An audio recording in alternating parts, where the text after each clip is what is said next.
Yep. Yes.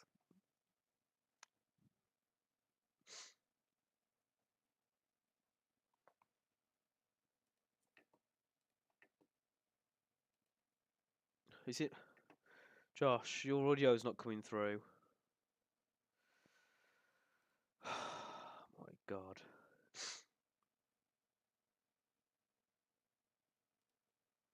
Oh, I've got double audio. Oh, great. No, we do not. Right, what about now? Speak. Hello, am I There we alive? go. Chat, hello. You there? Yeah? Yeah? Yes, we can hear you. Okay. Oh, all right. Oh Mr. my. Lurkart saying that apparently everyone was hearing everything. No, there wasn't. Been hard done by there. It's Been hard done being by. sarcastic, right? Lovely.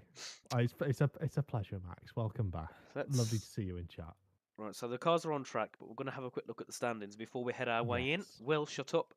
So, Thomas Think Sim Racing are leading the way on 219 points, ahead of Ferrari on 186, jumping up into second place.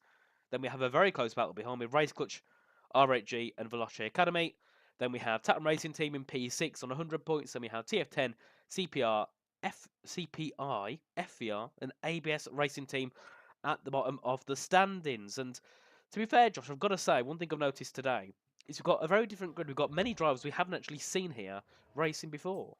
Yeah, it was definitely a little bit of a curveball being thrown around. I am noticing here a TS opting for Rashawn Jacobs. Yeah, taking something a bit different here tonight. Of course, It's a different vibe. I'm here for it though. I'm excited. A couple new drivers, new faces should bring a little bit more action. So yeah, let's find out what everyone's made of. Of course, setting times on the intermediate compound, just make sure all the equipment's fine. And you know, I mean, I'm just saying, if you're able to somehow cut the entire chicane at the start finish straight and still finish a lap, you might be on for getting through into Q2. But yes. I'm sure Krypton might have a little look at that. Oh, yep, Racing Chaz does have a qualifying ban, hence why he won't be setting a lap here in this session. So yeah, very interested to see how it can go here tonight. I mean, looking at Veloce Academy, they've got Luca Rapassa driving for them, a driver we haven't seen yet here in E-Series, but has made many appearances in PCF2. Got Race Cucciolini and Lillian, the lineup we tend to see quite often, and TRT, we've got Tudor and Matteo back again. So Matteo here for the second week in a row, of course. After returning to the game very recently, around 3 weeks ago, he's straight into PSGL E-Series. I know, it's a bit of a deep dive, to be quite honest, isn't it? Especially when you've got as many talented drivers, engineering combos as you do here at E-Series. It's a brave one, but certainly something we can't really stuff our nose at, because let's be honest, if you just rewarmed yourself back into the game and you've just got yourself back into, you know, competing properly on the F1 24 game, which I'm sure most of us will know is a little bit difficult at the best of times. But to go straight into E-Series, that takes some serious balls. That's testicular fortitude defined right there. You know, potentially looking at putting not only egg on your face, but on Tam Racing's face. And, you know, over the weekend, I had a great opportunity. Met with one of her engineers, Will Witchell. Came down to the Red Bull factory. We had a little conversation before the Abu Dhabi Grand Prix screening. And yeah, he's a lovely bloke. He's really, really excited and really looking forward to his time at Tam. So if that's anything to go by, perhaps they're cooking something up behind the scenes. Maybe. We've got to see what they are capable of doing here tonight. And yet again, another team with a very similar lineup to usual is Jerry Van Bussel and Isaac Leet. I don't think Isaac's raced here yet in E-Series, but Jerry has been here every round, I think, so far. And we are 6 rounds in. So Jerry's certainly getting into the flow here for PSGL E-Series, currently sitting 9th in the standings. They definitely need to try and earn some big points here tonight. Of course, they normally have Danny Van Ruyten racing very, very quick and can easily jump in the top 10. Oh, he's in the chat. He's abusing people in chat, saying Brandon's yapping too much. Imagine Brandon. Imagine yapping. Honestly, couldn't be us. Absolutely disgusting. But no, Danny Van Router, as we like to call him here at E-Series, he's got a certain connection with that CPI car. So let's find out if Isaac Lee is going to be able to try and dial himself in. Well, I mean, can't think of too many more internet jokes I can make there, to be honest with you, but he's certainly going for it. I mean, he's a bit of an underdog here because I've never heard of him, so he's got to do a good job here to prove he deserves a place here in the series. Massive, don't you, mate? Yeah, exactly. But he's actually on a lap now, Josh, heading into turn 1. Why don't you give us a lap guide here with Isaac Leeds? So he's going down the straight, braking up the 60-metre board, chucking the car in very hard, very aggressive, getting the lock up to get the car rotated before flicking it back over to the right, and you're back on a straight. Going again. It's not really a corner, let's be quite honest, but turn 3's there. It's just a lovely little roll around. Keep it up to the right-hand side and make sure he can pick his braking point perfectly. Wait until that board's gone. Trying up the 70 point, flicks the car in over the curbs, being super aggressive on the curbs, running it right up towards the gravel on the exit. Before we approach Lesmo 1, you can see how confident he is and how much belief he's got in the car to be able to fling the car in and just watch it stick. He's absolutely sending it through the Lesmos, running it right up to the exit there again. No sign of traction loss of DRS open, wide open. Looking to go back down the straight. You'll notice there's a lot of straights here in Monza if you're not necessarily familiar with it. Having a slight lift, braking up at 50, flicking it in. Once again, riding the curbs like it's no one's business. Ride height, mate, we've got none of that here. No problems for Isaac before he ends up coming back towards the straight before chucking it into the renamed Parabolica corner. But because I'm awkward, I'm not going to call it the new name. It's always Parabolica in my heart before swinging it back over towards the left, cutting it back towards the right to get the shortest run all the way down to the line. And once again, it's a big, long straight. Will finish his lap, and it's a 1:18.6 to start off this Q1 session with competitive lap times. But he's not the only one who's looking to get a lap time on the board. We also have Jerry, who's just started his lap. No, Jerry finished his lap, but unfortunately had an invalidation. But I'm on board here with Kryzik heading down to turn 1 here for ABS Racing Team. We, of course, had very interesting race last time out. Still 10th in the standings. Definitely not the way they really want this season to be going. But then again, there was underdogs going into it. No one expected ABS to be qualifying here for PSGL E-Series. So either way, they've kind of been thrown straight into the deep end here in this championship. Never done anything like this before here on the F1 game. So Kryzik's here heading down in towards the two Lesmos now. To the first one, get the car thrown in. Of course, running a little bit wide and using that curb on the exit. And then doing the exact same at the second Lesmos. You open the DRS, heading down towards our Ascari. Of course, a corner where you've got to just throw the car in and hope for the best and try not to run wide or spin the car. It's very easy not to spin the car because the grip's so high. Yeah, and it's you know, very much a flowing theme of this track is chuck the car, send it, and hope it sticks. Regardless of really where you're looking around the circuit. Unless you're on one of the straights, you're just trying to give it everything you can. Minimal braking, as much friction as you can with the tyres, just getting the car to try and slide and slow you down in that matter of sense. But Kryx here is going to up towards the line. Where is the ABS driver going to be able to put himself? See that red light blinking right towards the end. And it's a 1:18.8 for Kryx there.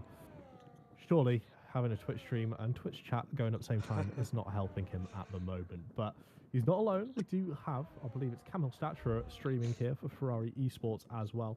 So he might be facing a little bit of distractions, to say the least. Possibly. He's just heading out of turn 1 at the moment. And I'm going to say, if you end up hearing me coughing, guys, yeah, I'm a bit ill. And sometimes it's not easy just to kind of move the mic quickly. You know, the coughs come quite unexpected. So I am sorry in advance about that, guys. But I thought... But he's still here. I can't miss E-Series. Exactly, yeah, he's Josh. more reliable than me. You had 2 weeks off. Here. He's still a warrior. Yeah, but I had many reasons for the week off. It wasn't work. Just a cough. What an excuse is that? Stupid excuse. Oh, okay, come on. As much as I love E-Series, it doesn't actually put food on my plate. Good point. Gotta pay.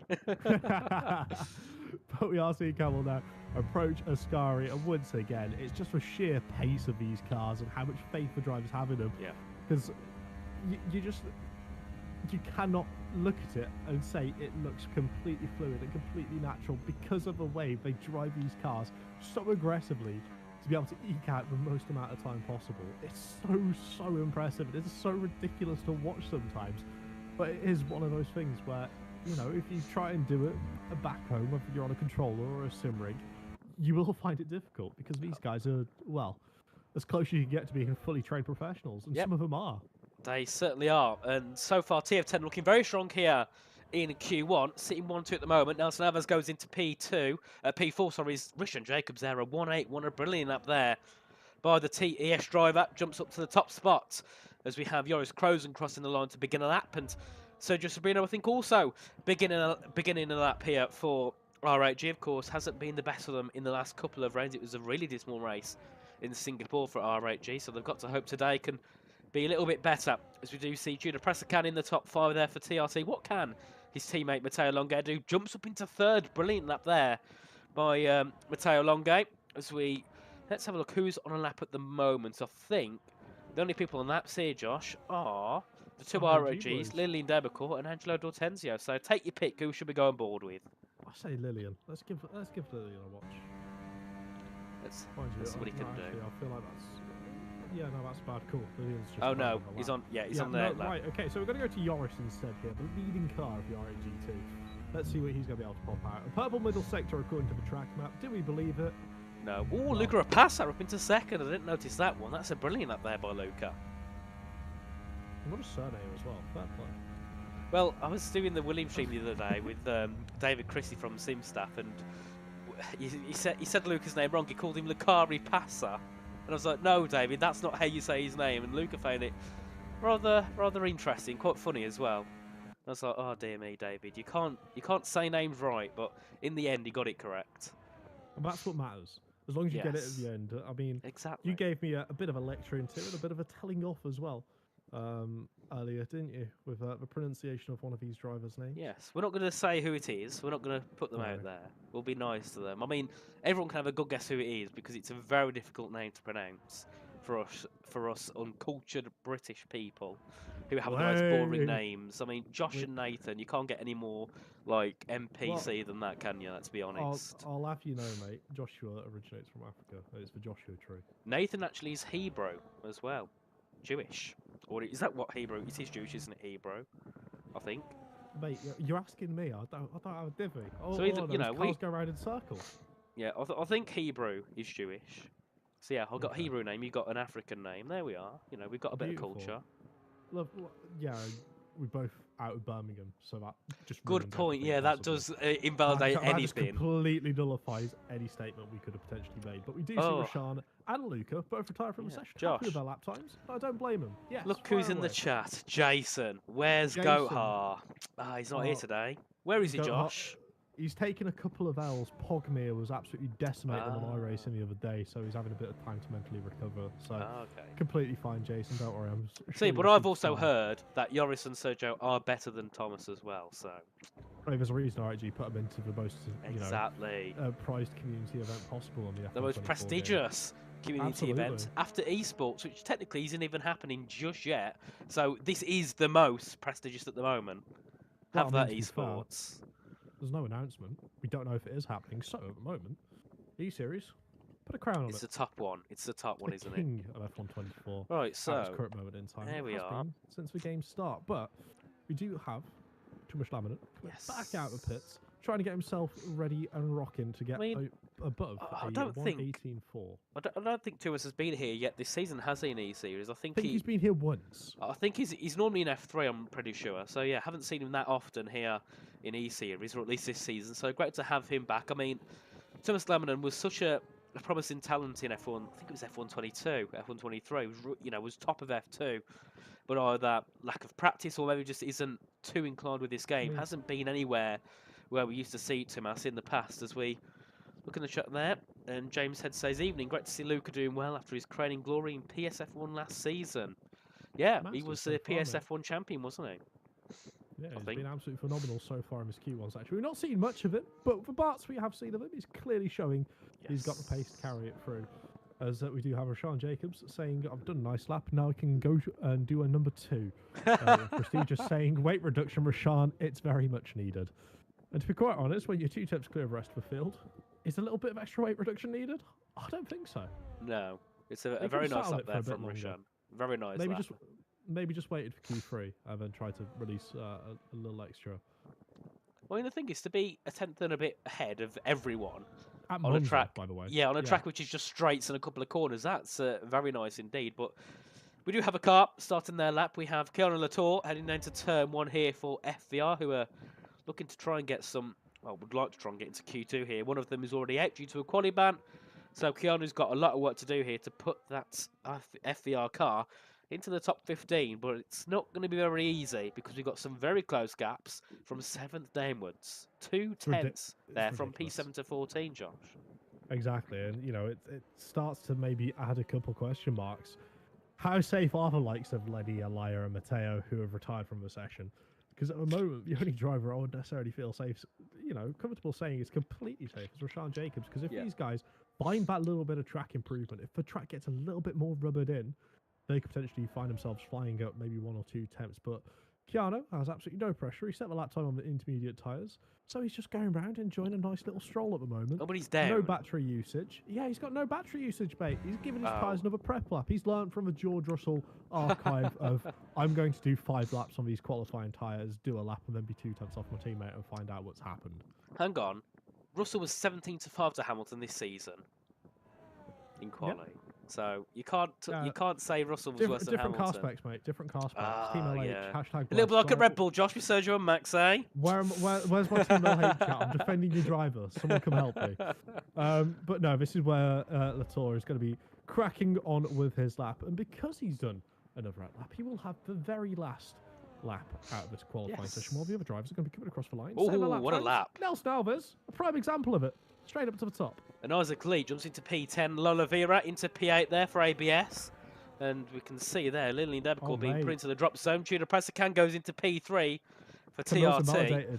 Camille's invalidated. P13 at the moment, definitely at risk, especially when we've got more drivers behind.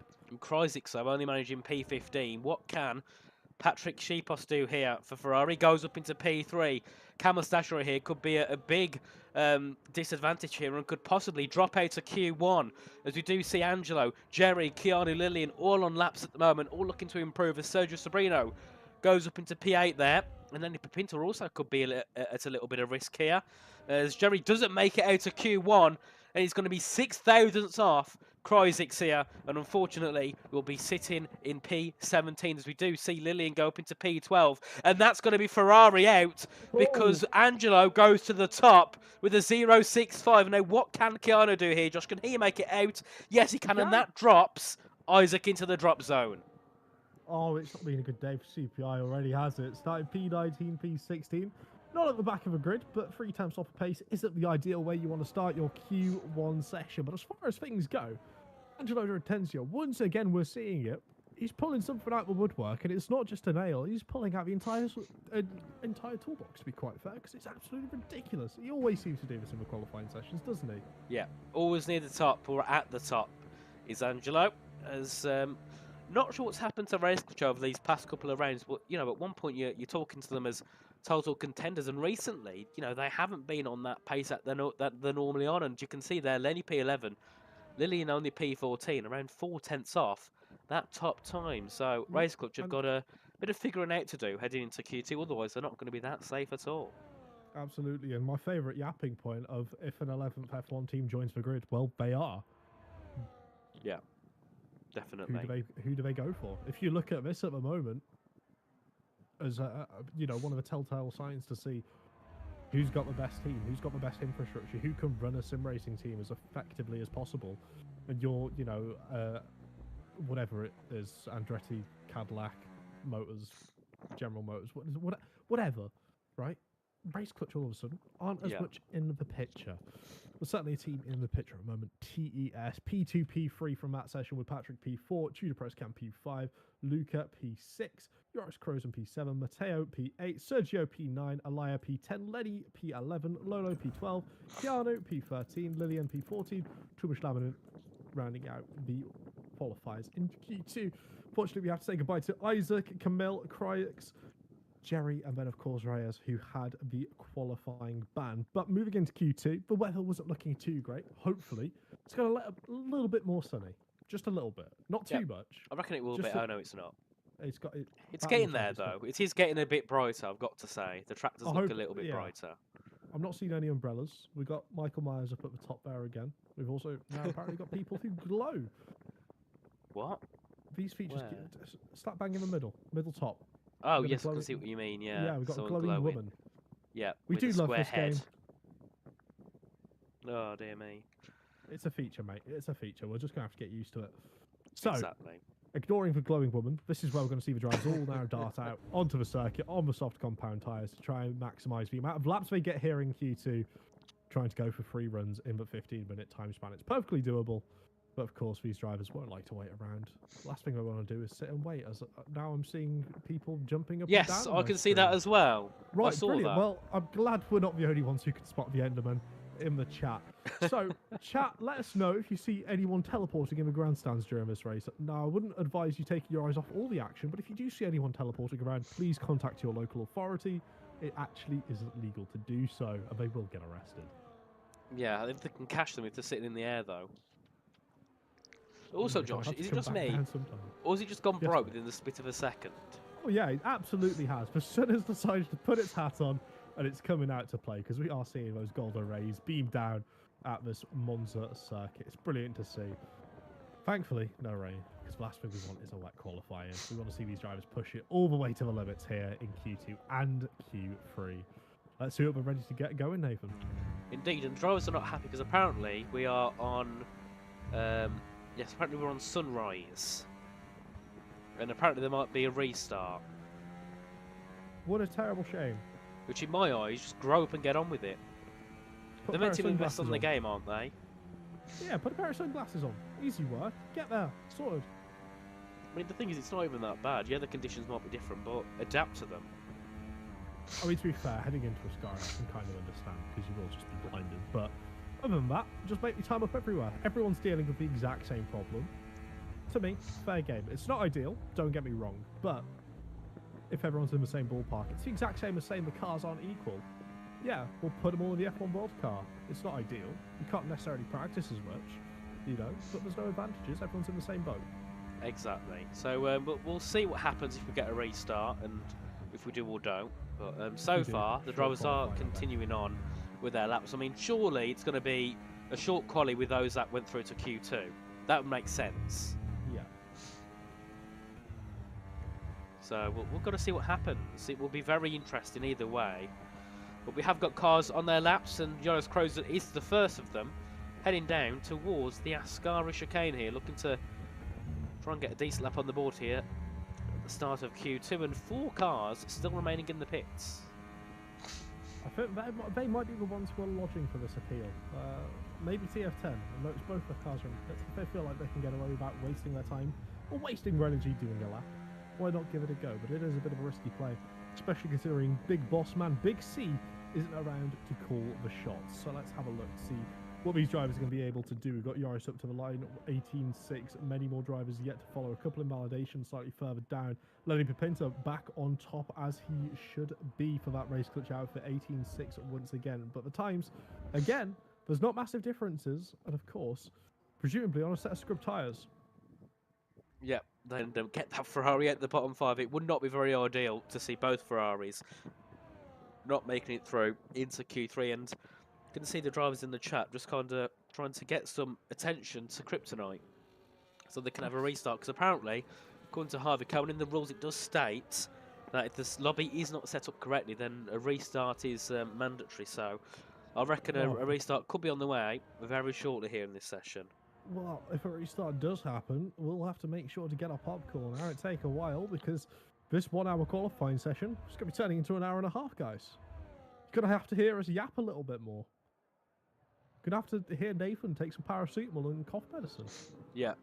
Couldn't blow my nose at the same time. It's, yeah, not Mate, fun. don't do all 3 at the same time. I've done that before. It's not the one. Oh, dear mate. Right, I'm still waiting to see what happens here. But yeah, Yoda Martin showed frustration, saying that there's no bad winds of rain when, you know, when the race is underway. Well, the quali is underway. There's no bad winds of rain to kind of officiate anything. Yeah, second week in a row, unfortunately. But it is one of those things, of course. PSGL, you know, as big as we are, the largest sim racing league on the F1 24 game, and if not one of the largest in the sim racing community. unfortunately, sometimes, especially with the state of the game at the moment, there's not too many interests from stewards. And likewise with racers, unless you're at the very top of the pinnacle of your game, such as these drivers here in E-Series, you can find it really difficult to try and get back into, you know, this working and operating window. Which for me, again, I know we mentioned it before, but it's just another reason why I'm so impressed with how Matteo has been able to come back in. No, it's not necessarily a favourable position, but just crack on with it and get it going. Definitely doing a really good job to be right with his teammates and really have that fight in him. Of course, as we said, he's been on the game about 3 or 4 weeks. He's not been back here long. Like, of course, yeah, you can do iRacing, R-Factor 2, Le Mans, well, whatever you want to do, tie yourself over. But when you come back to this game, it's it's almost a slap in the face. You're going from what describes itself as like a really hardcore simulator to this SimCady where they've had to tone down a couple of the features to make it accessible for consoles. And learn to adapt to that different driving style where you can be a little bit more casual, a little bit more risky. As once again, I'm seeing the drivers jumping, the fans jumping through the sky ceiling at the moment. I think it's a good idea if I join you with Thomas Lavingen before I end up getting scared a bit too much from those people. Oh dear me. Oh, and Connor's typing. Hey! Beautiful. Love to see it. But Thomas Lavingen, he doesn't necessarily care because he's heading into Parabolica to get himself a lap time on the board in case nothing changes. Heading through Parabolica now, running it out towards that left-hand side. Alaya setting him a new fastest lap time. Tomasz, where's he going to be able to put himself? He's aiming for that top 2, and he does just that. 11 thousandths off of his teammate. Brilliant stuff there from both of the TF10 drivers. It's what we've come to expect from him. Brilliant stuff. Indeed. As we just follow through here, Laura Oliveira into the second chicane, heading into the 2 Lesmos now, looking to try and set a decent lap on the board. Heading through nicely so far, a little bit wide, and that's an issue with this track, isn't it, Josh? It's very easy just to run that little bit wide, and there you go, get an invalidation. It is, especially when you're trying to push it to the absolute limits like these drivers are. Every single extra, centimetre you could take of the track distance and run it a little bit wider, carry a couple, maybe even a kilometre, half a kilometre speed through the apex of a corner, all adds up. It all just keeps building on top. Oh, what a lap there from Luca. A 0.29, Josh. PlayStation, the Cummins PC have taken over. Oh, we've had a decision from Connor. Either finish it and adapt or do a short quali. So now it's down to the managers to decide and have a go at each other of who's got the right idea. None of these managers at the moment are going to necessarily be looking out for what's best for those viewing at home. One shot. I'll be quite honest with you. All of these guys just want what's best for their drivers. Of course, if you had your car knocked out in Q1, you're going to want a short qualifying. Exactly. Otherwise, why not continue? In my opinion, we're rolling. They should do a short quali and only at the top 15 qualify. Nonsense, my friend.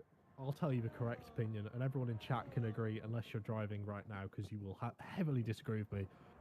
It adds a spice, it adds a level of challenge to these drivers. Yes. They are the very, very best of the community. They certainly are. It's like saying if a person was, banging on your wall next to you. Of course, and we've got 6 minutes to go in this session, and Nelson Alves here looking to try and set his first lap on the board. Richard Jacobs unfortunately having an invalidation. Let's see, what can Nelson do? Could possibly jump into the 17s here. As he heads his way up to the line now. I think it will be in the 17s. No, an 18.198 as Lenny Papinta jumps up into second place there with an 18.030. Angelo D'Ortenzio to the line, goes up into P3 there with a brilliant lap, and Keanu Latour up into the top 5 there for FVR. So looking strong here so far is Keanu in 5th place, and would love to get FVR into the top 10 and Q3. Of course he would. I mean, it's certainly not been a season to remember so far for FVR. No. Let's just put it that way. But Keanu Latour certainly doing everything he possibly can to help the outfit out, and of course help himself out by getting himself as far up the grid as possible. We know what Monza's like. We know it's going to be a slipstream fest. We know there might be a little bit of carnage, especially through the first 2 corners. It's the unwritten rules at Monza. If you don't go for a move down the inside and take out 5 people, what are you doing? You're clearly not driving like me and Nathan. Exactly. But Sergio, now that's a promising lap time. A 0.42. And RHE looking starting to look a little bit stronger in this session, and unfortunately, Joris also suffered an invalidation. positive side, no one's left the lobby. So it No. looks like we will be continuing. And Patrick's also lifted off. He's not going to continue on that lap. He's going to go back into the pits. And Luca thinks that's enough to go through to Q3, and I think it should be surely a 0.29. I'm inclined to agree. Yeah, absolutely inclined to agree. And I would even say probably Lenny and Sergio are free to retire from the session. Angelo and Nelson might be a little bit closer, but you know, when you talk about these fine margins around a circuit, as I'm going to use the term technical here in the sense that you're only able to make up time in a very few set places in comparison to the rest of the drivers on the grid, rather than technical being it's a bit of a workload. You know, for the likes of Singapore or Yes. You know, a Sepang, where it is very difficult and you can take differing lines. Monza's not like that at all. It's about fully gaining your advantage and min-maxing, if you will, if we're going to start using some very niche gaming terms. Min-maxing? I never heard of that word. It's when you minimise and maximise the potential of certain things. So you minimise the amount of time to brake and maximise the amount of time you could, you know, gain at the apex and such like that. Interesting. But we do have Harvey Cohen in the chat joining us on YouTube. Lovely to have you here, Harvey. Saying, Jan, mate, poor from you for not driving. I completely agree. Jan Halliday, missing. Let's get a sign out there. Yep, it is a disgrace. I mean, I'm ill and I'm here talking, so why can't Jan drive? And I'm a slacker and I'm here. So where's Stupid Jan? whatever excuse he's got, he's not going to get away with it. Oh, mate, are you seeing the person jumping again? No, because I wasn't looking this time. Oh my. Oh, okay. Yeah, please. Can we go to a liar? I don't want to see that anymore. It's actually terrifying. But 3 minutes left of his Q2 session. Oh, he's on vacation. Stupid excuse. Take the rig with you. Oh, honestly. Imagine not packing up your entire setup to go on holiday. Well, take the rig with you, Jan. Missing out on practice. Literally in Italy. Ferrari's in Italy. Just go steal one of their rigs. But I didn't actually tell you to do that. Legally, don't. But I'm sure you could ask to borrow one. So Jan says he's in Italy, but 2 hours ago he was in Austria. The countries are connected, my friend. I do hate to tell you. Good point. That's like us going to Wales. We could make it to Wales in 2 hours. If that, it's about an hour. Bit longer for you though, because you're down south. Yeah, well, maybe for you, mate, because I've... right, okay, I've moved. Right, you're just winding me up now. You're winding me up. Disgraceful, Nathan. Good. Nathan, 200 IQ. Yes, of course. Max, completely agree. We do have to give him a bit of slack because he is ill, and we know exactly. If a person from Birmingham is ill, it heavily affects their, you know, cognitive ability to think. Yes, that's what Trust they'll me, say. you know, as a person who's, you know, suffering from type 1 diabetes, you know, unfortunately, genetic, kind of a skill issue on my part, to be quite honest. But as soon as I got diagnosed, boom, my mental just completely went. I knew times table. I knew up to like 6, and now it's completely gone. It's just gone. Your cognitive memory's gone. You've not gotten on. I actually just can't do times tables. Well, it's not odd if you can't count when you're watching people racing and they're setting lap times. No, I can read lap times, but just can't do times tables, mate. That's it. I can do everything else. But if you ask me what 4 times 4 is, mate, I'll be saying 28. That'd be... It's all the diabetes. It would be 16, but it's diabetes, mate. It's the illness. It changes it. Yeah. It's oh, game got some sneezing now. Dear me. Right, we have got cars though, Josh, on laps, and we've got Elliot Tomasetto here, looking to try and make it into Q3 here for TF10. Of course, his teammate is in P9 as well, that being Tuomas Lamminen. Both now on their qualifying laps here, trying to make it out of the Q2 session. So as they head their way down to the Parabolica, what can Tuomas and Elliot do? Elliot will be first to cross the line for TF10, and then it'll be Tuomas following in suit, and then I think further down as well we have got Patrick Sipos as well. No, that'll be Lillian. So Patrick's just started his lap as Ellie goes into P6 and Tuomas goes into P7. Again, joint together on track, very consistent. Whatever's happening over there, the final lap times at roughly the same time.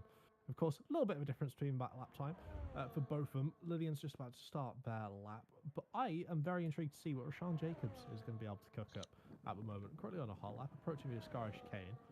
Currently sitting dead last, P15, after getting top 3 in Q1. He's going to have to pull something special out here for the TES team. He certainly will. considering they're leading the championship. Ferrari's had one car out in the bottom 5. This is their great opportunity now.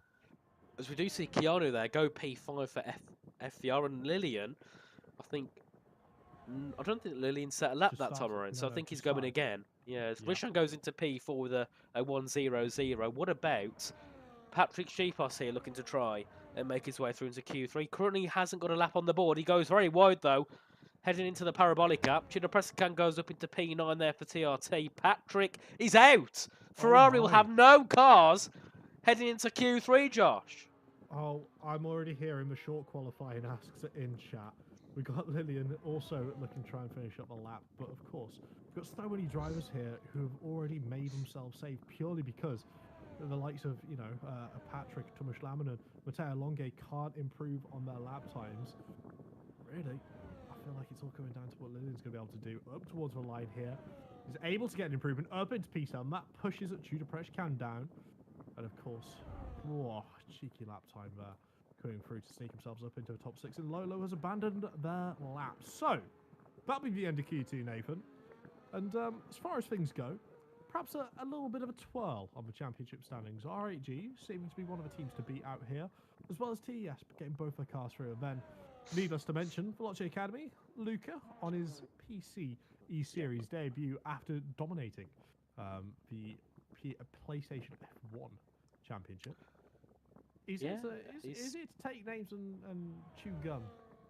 He's done a brilliant job so far in qualifying, but of course he's got Q3 to go and then the race. That's where it all matters here, in the race. And we've got a very interesting Q3 coming up. We've got FVR in the top 10, we've got TF10 in the top 10. We've got both R8Gs, both Veloce Academies, and no Ferraris in Q3. Now that is something we haven't seen for a long, long time, Josh. No, I mean, you'd have to look back until, the days of Sebastian Vettel driving for him to go that far back, wouldn't you? Yes. Mental. A long time ago. Long time ago. Or maybe last season in the E-Series, to be honest, because we had some stinkers. But, besides the point, of course, Luca leading the way, followed by Lenny, Sergio, Joris, Rashan, Nelson, Angelo up in P7, getting both of the VA cars through, as well as both of the race clutch cars through, which, of course, leaves the FVR of Keanu and the TF10 car of Alaya through into Q3 with Tudor, Tomasz, Patrick, Matteo and Lolo saying goodbye in that Q2 session. Now, this is where, every millimetre of this circuit, every metre you break, all adds up, especially now you're going to be flashbanged even harder heading through Ascari. You have to be brave. You might also have to get a pair of sunglasses, but most important thing is you have the confidence to be able to carry the pace through. It's not an easy thing to just say, oh, just be confident, just drive quicker. Because at the end of the day, these guys, they practice for hours and hours. Hours is an understatement. They practice for days on this game. Some of them practice like a week in advance. It's ridiculous. These guys fully... It's like an orchestrated machine, isn't it? I'm not going to name names, Josh, but I did see a few of them on Monza literally last Friday in a multiplayer session. All with their teammates looking to try and get themselves the best practice possible. I mean, the thing is as well, teams need to practice in advance because they need to figure out which two drivers are going to race. If they've got a roster of 3 or 4, which are all very competitive, they've got to do practice. They've got to do different ones and figure out who they think is the best two to do the job.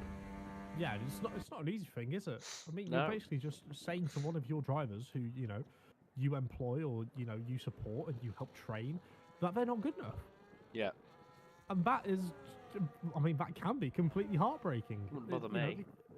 I mean, I know it wouldn't bother you because you've heard it so many times before. You're the same boat as me. But these drivers who go out there and practice so much, put in so much time, so much effort, care so much for their team, their engineer. They want to get better. They want to be able to bring the goods back for the team as a whole. Of course, with prize money on the line in a sort of race like E-Series, you do have to get a bit of a thicker skin. You can't expect to be in every single race because, unfortunately, sometimes someone will be quicker than you, or you might just go to Italy instead for certain drivers. I'm not dropping names, Jan. You know what you did. Disgusting. It's not rare, is it? Letting the team down. No. Disgraceful from Jan. Oh. Personally, past TS, I'll be writing a letter of complaint. To be honest. Letter of incompetency. A letter of poor holiday booking. Yes. How dare you book a holiday when E-Series is on? How dare you? Let's go. I mean, yeah, no comment.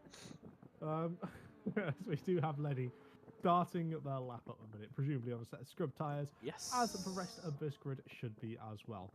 But it's a good sign for race clutch. Both cars through into Q3.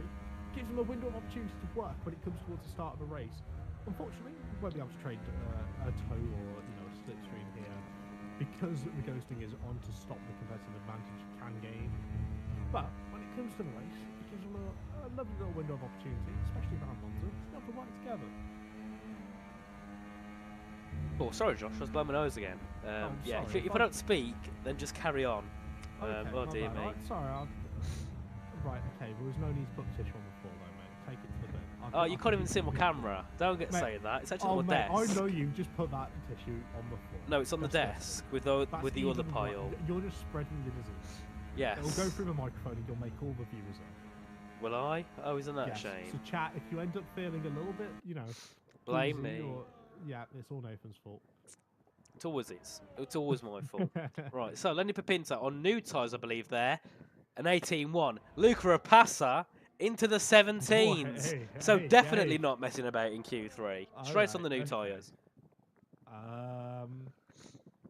Who's going to tell him he can't just body the PSF1 division and come to E-Series and body E-Series? Because that's not wrong. The thing is, I always used to say this, and PS people will be angry at me, but I always said that PS is very, very uncompetitive, and most PS drivers jump over to PC and are mid F3, even F4. But Luca is one of those that goes straight into it, and he's brilliant on the PC platform, and does show that some of them on the PS platform can be right at the top on PC as well.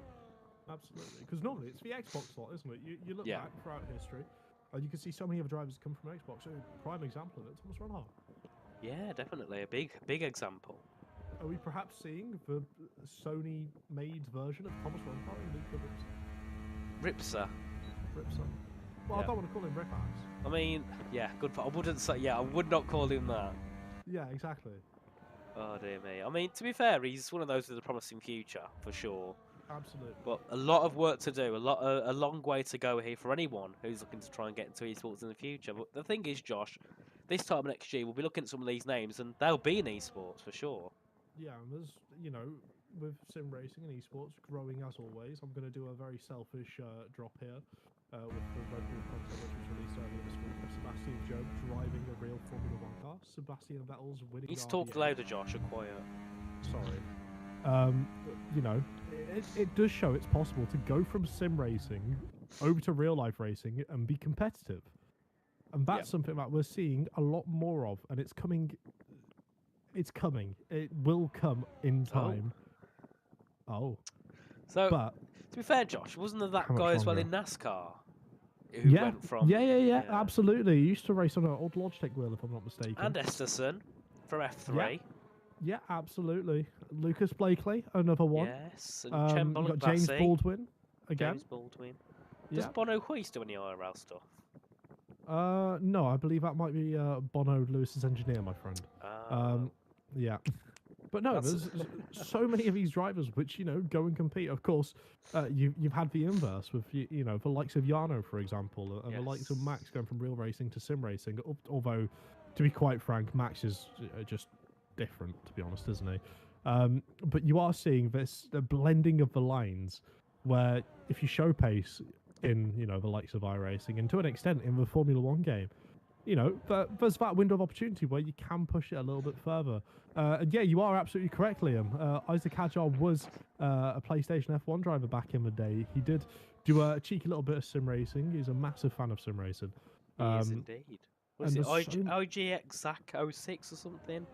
Yeah, there's so many drivers out there who are starting to really open this door and push it a little bit wider. And it's not just going into a radical or we forgot one big name, haven't we? Joseph Lowe. I mean, obviously he didn't start in sim racing, but it would have definitely helped elevate his possibilities. Yeah, exactly. And we're seeing more of these opportunities. And for me personally, I'll never forget the ROC buzz when Blakely was against Vettel. And he beat Vettel. Yes, he did, and for me, that was the first time I really sat there and thought, oh my words, this is really a way into stuff. Like, this is genuine. This is real. Without having someone as rich as Lawrence Stroll as your father.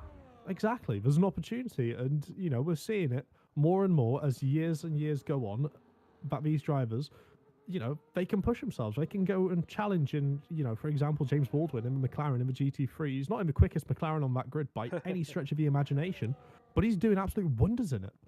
Yeah. He's doing absolutely phenomenal around Jeddah. And then you sit there and think, right, well, where's this necessarily, you know, where's this limit going to be? And, you know, Sebastian Job ended up into an F1 car, and he was roughly a second off the pace of a Formula 1 driver.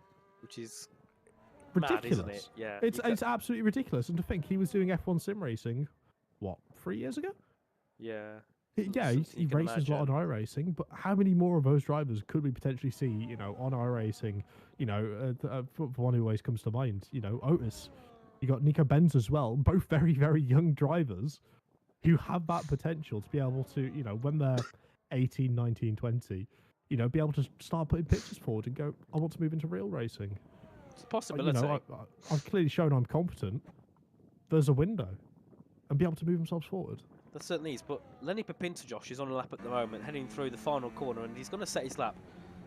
No, he's not. He's going to go back in the pits. I was about to say. Yeah, he went out. Very cheeky. Certainly a scrub set of tyres, surely. I think he was actually on a lap as well before he slowed down, so... No way. Well, Luca's going to be heading back into the pits as well. So, this concludes our Yapathon for the Monza qualifying. That's it out the window. We've already proven all these guys are massive, and all of them have a very bright future. Real question is, how bright is the future going to be for Keanu Latour? Coming out the pit lane first also, Josh, at Monza, 3 minutes on the clock. Keanu also does RL racing. Oh, honestly, for everywhere. But he's very rich, so I'm not surprised. Okay, right. His dad owns a Lamborghini. Sure. I saw it on his TikTok. You do, mate. Do I? Yeah. I didn't think I did. It just got nicked because it was in Birmingham, but you did have it. Oh, that could be truthful. Being nicked in. No one would know. No one would know. Oh, you think this is Suzuka, how fluent these contests are in Japanese. Josh is the one who's fluent in it. I'll just chirp in every now and then and say a sentence. Mate, I'm more than fluent in Japanese. I'm phenomenal. So, hello to Brett Kosh. I haven't seen Brett for a while in the chat. No, it is lovely to see I haven't seen Brett for a while in general, actually. I hope you're doing well, Brett. Welcome in. Rizzo, I'm not doing another one. I told Will he can sod off. And I'm not going to say what he got caught doing over the weekend, because that would get me and PSGL cancelled. Oh dear. Right, let's move swiftly on from that. I'm sure you not heard, Josh? No, I haven't. I'll tell you in the break. Tell me in the ad break. I will. So, let's just focus. Let's dial in. Keanu certainly looking to maybe go for 2 prep laps here instead of just for 1. Yeah, we know he's done it before. He's going to be looking to try and do it again more than likely here. We'll keep an eye on his battery usage, and it's still on none. He's more than happy. Rolling round one more time on those set of tyres. So let's track like Monza. You can do it, can't you? You can. You can definitely go for 2 8 laps here, of course. Burn off a little bit of fuel. It's a short track. You still have the same amount of fuel as usual, so you can go again and burn off a little bit of that fuel and not worry too much about the tyre wear. So we'll see what people are going to do in terms of their laps. And let's see at the moment. Keanu, is he going to be up in the first sector, or is this going to be an extra out lap? Mate, he turned his battery off. He's up. Sorry, are we taking a mick? He turned his battery off. If he's up on the first sector, that is absolutely... yeah, that's a miracle if he's done so. Brett says, I've been here ever. I've been here every week just making my notes. Oh, nice. Well, it's great to have you here with us, Brett, again. We missed you in chat. Should type a little bit more if you Liam Brett. We do love says, Sack Nathan will not tolerate Will Grand Mac Gibson slander. Oh, dear me. But, Josh, look at the time that Keanu's gaining in the middle sector here. He's up by 3/10. He's deploying the battery as well. He's certainly going for it, isn't he? He's not backing out here in any form. He's still got a hot lap mode. He's still absolutely pushing it all the way up and towards Parabolica, braking right at 50, flicking the car in there. The car number 66, currently in P6. Will he be able to move the sticks and put himself up in towards that top 5, up towards the line, and he gets up into P2. Very close stuff between him and Luca Ripsa. And of course, we're now just waiting. We, of course, have Nelson Alves, but most importantly, Rashawn Jacobs slightly in front of him. We'll have to keep an eye on what both the TES drivers are going to be able to do. Currently leading the standings Are they going to be able to lead their way towards the front of the grid here, Nathan? They certainly will try and do so. And with Ferrari being down in Q2 and Q1, TES have got a big opportunity here to really pull the points gap and make it a lot larger, as we do have the checkered flag being waved now. So no more lap times can be started here in this Q3 session. So Richard Jacobs first across the line. Of course, Keanu did cross the line with a 17.9. Can Richard Jacobs try and jump himself any higher than P9 at the moment, of course, without a lap yet? To the line he goes. It will be a 17.977. Jumps onto the front row of the grid. What can Nelson Alves do? Stays in P7. So Giuseppino goes to the top. RAG is on provisional pole position here at the end of Q3. What about Joris Krozen? Can he try and make it an RAG 1-2 as he heads to the line now? And he goes to the top with a 17.7. That's a superb lap time as Elliot Tomasetto goes up into P7 there for TF10. What about... We have Lenny Pinter is in a lap. No, he's invalidated, so Lenny will not complete that lap. What about Luca Rapace? Can he try and take pole position here now? Heading into the Parabolica now. Of course, 2/10 at the moment off pole position as Angelo only manages P6. Lillian goes up into P4. Can Luca Rapace take pole for Veloce Academy? No, he can't. He stays in P3. And after a dismal race in Singapore, RAG take a 1-2 in Q3, but what a lap there from Joris Krozen. Joris Krozen take a bow. How was he able to pull 2 temps, not only on his teammate, but on the rest of the grid? That was ridiculous. Brilliant lap. And Harvey, happy in the chat as well. I mean, if I was Harvey, mate, honestly, I'd be offering to buy him dinner at that point, because what a lap time. Absolutely phenomenal stuff. And exactly the result, RAG, if they're looking to close the gap in the standings, and now put themselves in a prime position to be able to jump ahead of not only Ferrari, but get on the heels of TES as well, especially with Nelson not having the most favourable qualifying session, finding himself down in P10, but Elia rocks it in P9, Lenny Pepinta at P8, Angelo D'Ortenzio in P7, Keanu, great result there for the FVR team in P6, Rashaan Jacobs P5, Leon Derbacourt in P4, Luca Ripasa in P3, Sergio Esprino in P2, but Joris Krozen, it's inevitable, isn't it? Yeah. One driver absolutely has to fly. I mean, to be fair, Krypton in the chat asks to see the lap, and I don't blame him, to be quite honest with you, because to be fair, I reckon you should probably hang that one in below. It was a great lap indeed, a very good lap indeed, but Sergio was well up into the top 2. A driver with that doesn't really make it out of Q2 very often, unfortunately. You know, I speak to Sergio quite a lot, and he just says that, you know, this game isn't his game. He can't get used to that qualifying. You know, it's a bit of a struggle. But today, he's got a P2, and surely that helps his confidence moving forward here. Yeah, it's one of those things, isn't it? You know, sometimes you'll, okay, my game crashed. That's brilliant. It's a great job we've got a lobby restart, isn't it? Yes. But it is one of those things where, you know, you can take a couple of unfortunate results and it will start to, you know, weigh on your confidence. But then again, that's part of the reason why you end up having, you know, these world-class engineers. Seb Clark, a great example, as he appears in the YouTube chat instead of a Twitch chat for once. It's lovely to see you on the YouTube as well, Seb. Of course. But just having them there, just reassuring you, letting you know, okay, we understand what's gone wrong. This is how we fix it. This is what we're going to be able to do.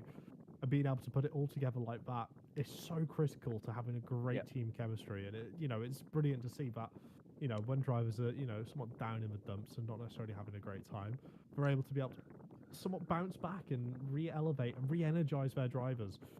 And to me, that's what's really special about sim racing. It's not just, you know, yeah, cars go around in a circle. It's a game. It's quite fun.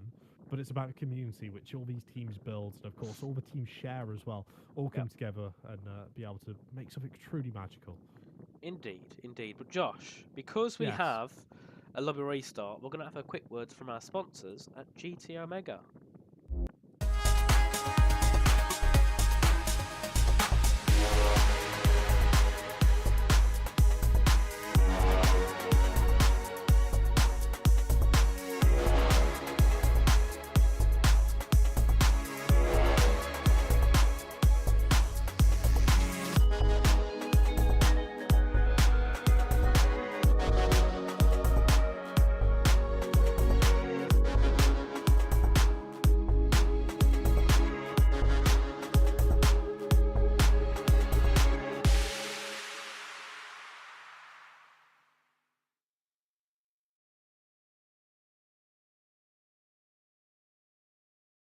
Right, we are back, and Carson asks, "Are we doing Sunrise again?" I would hope yes, absolutely, not. Carson. Yes, we are 100%.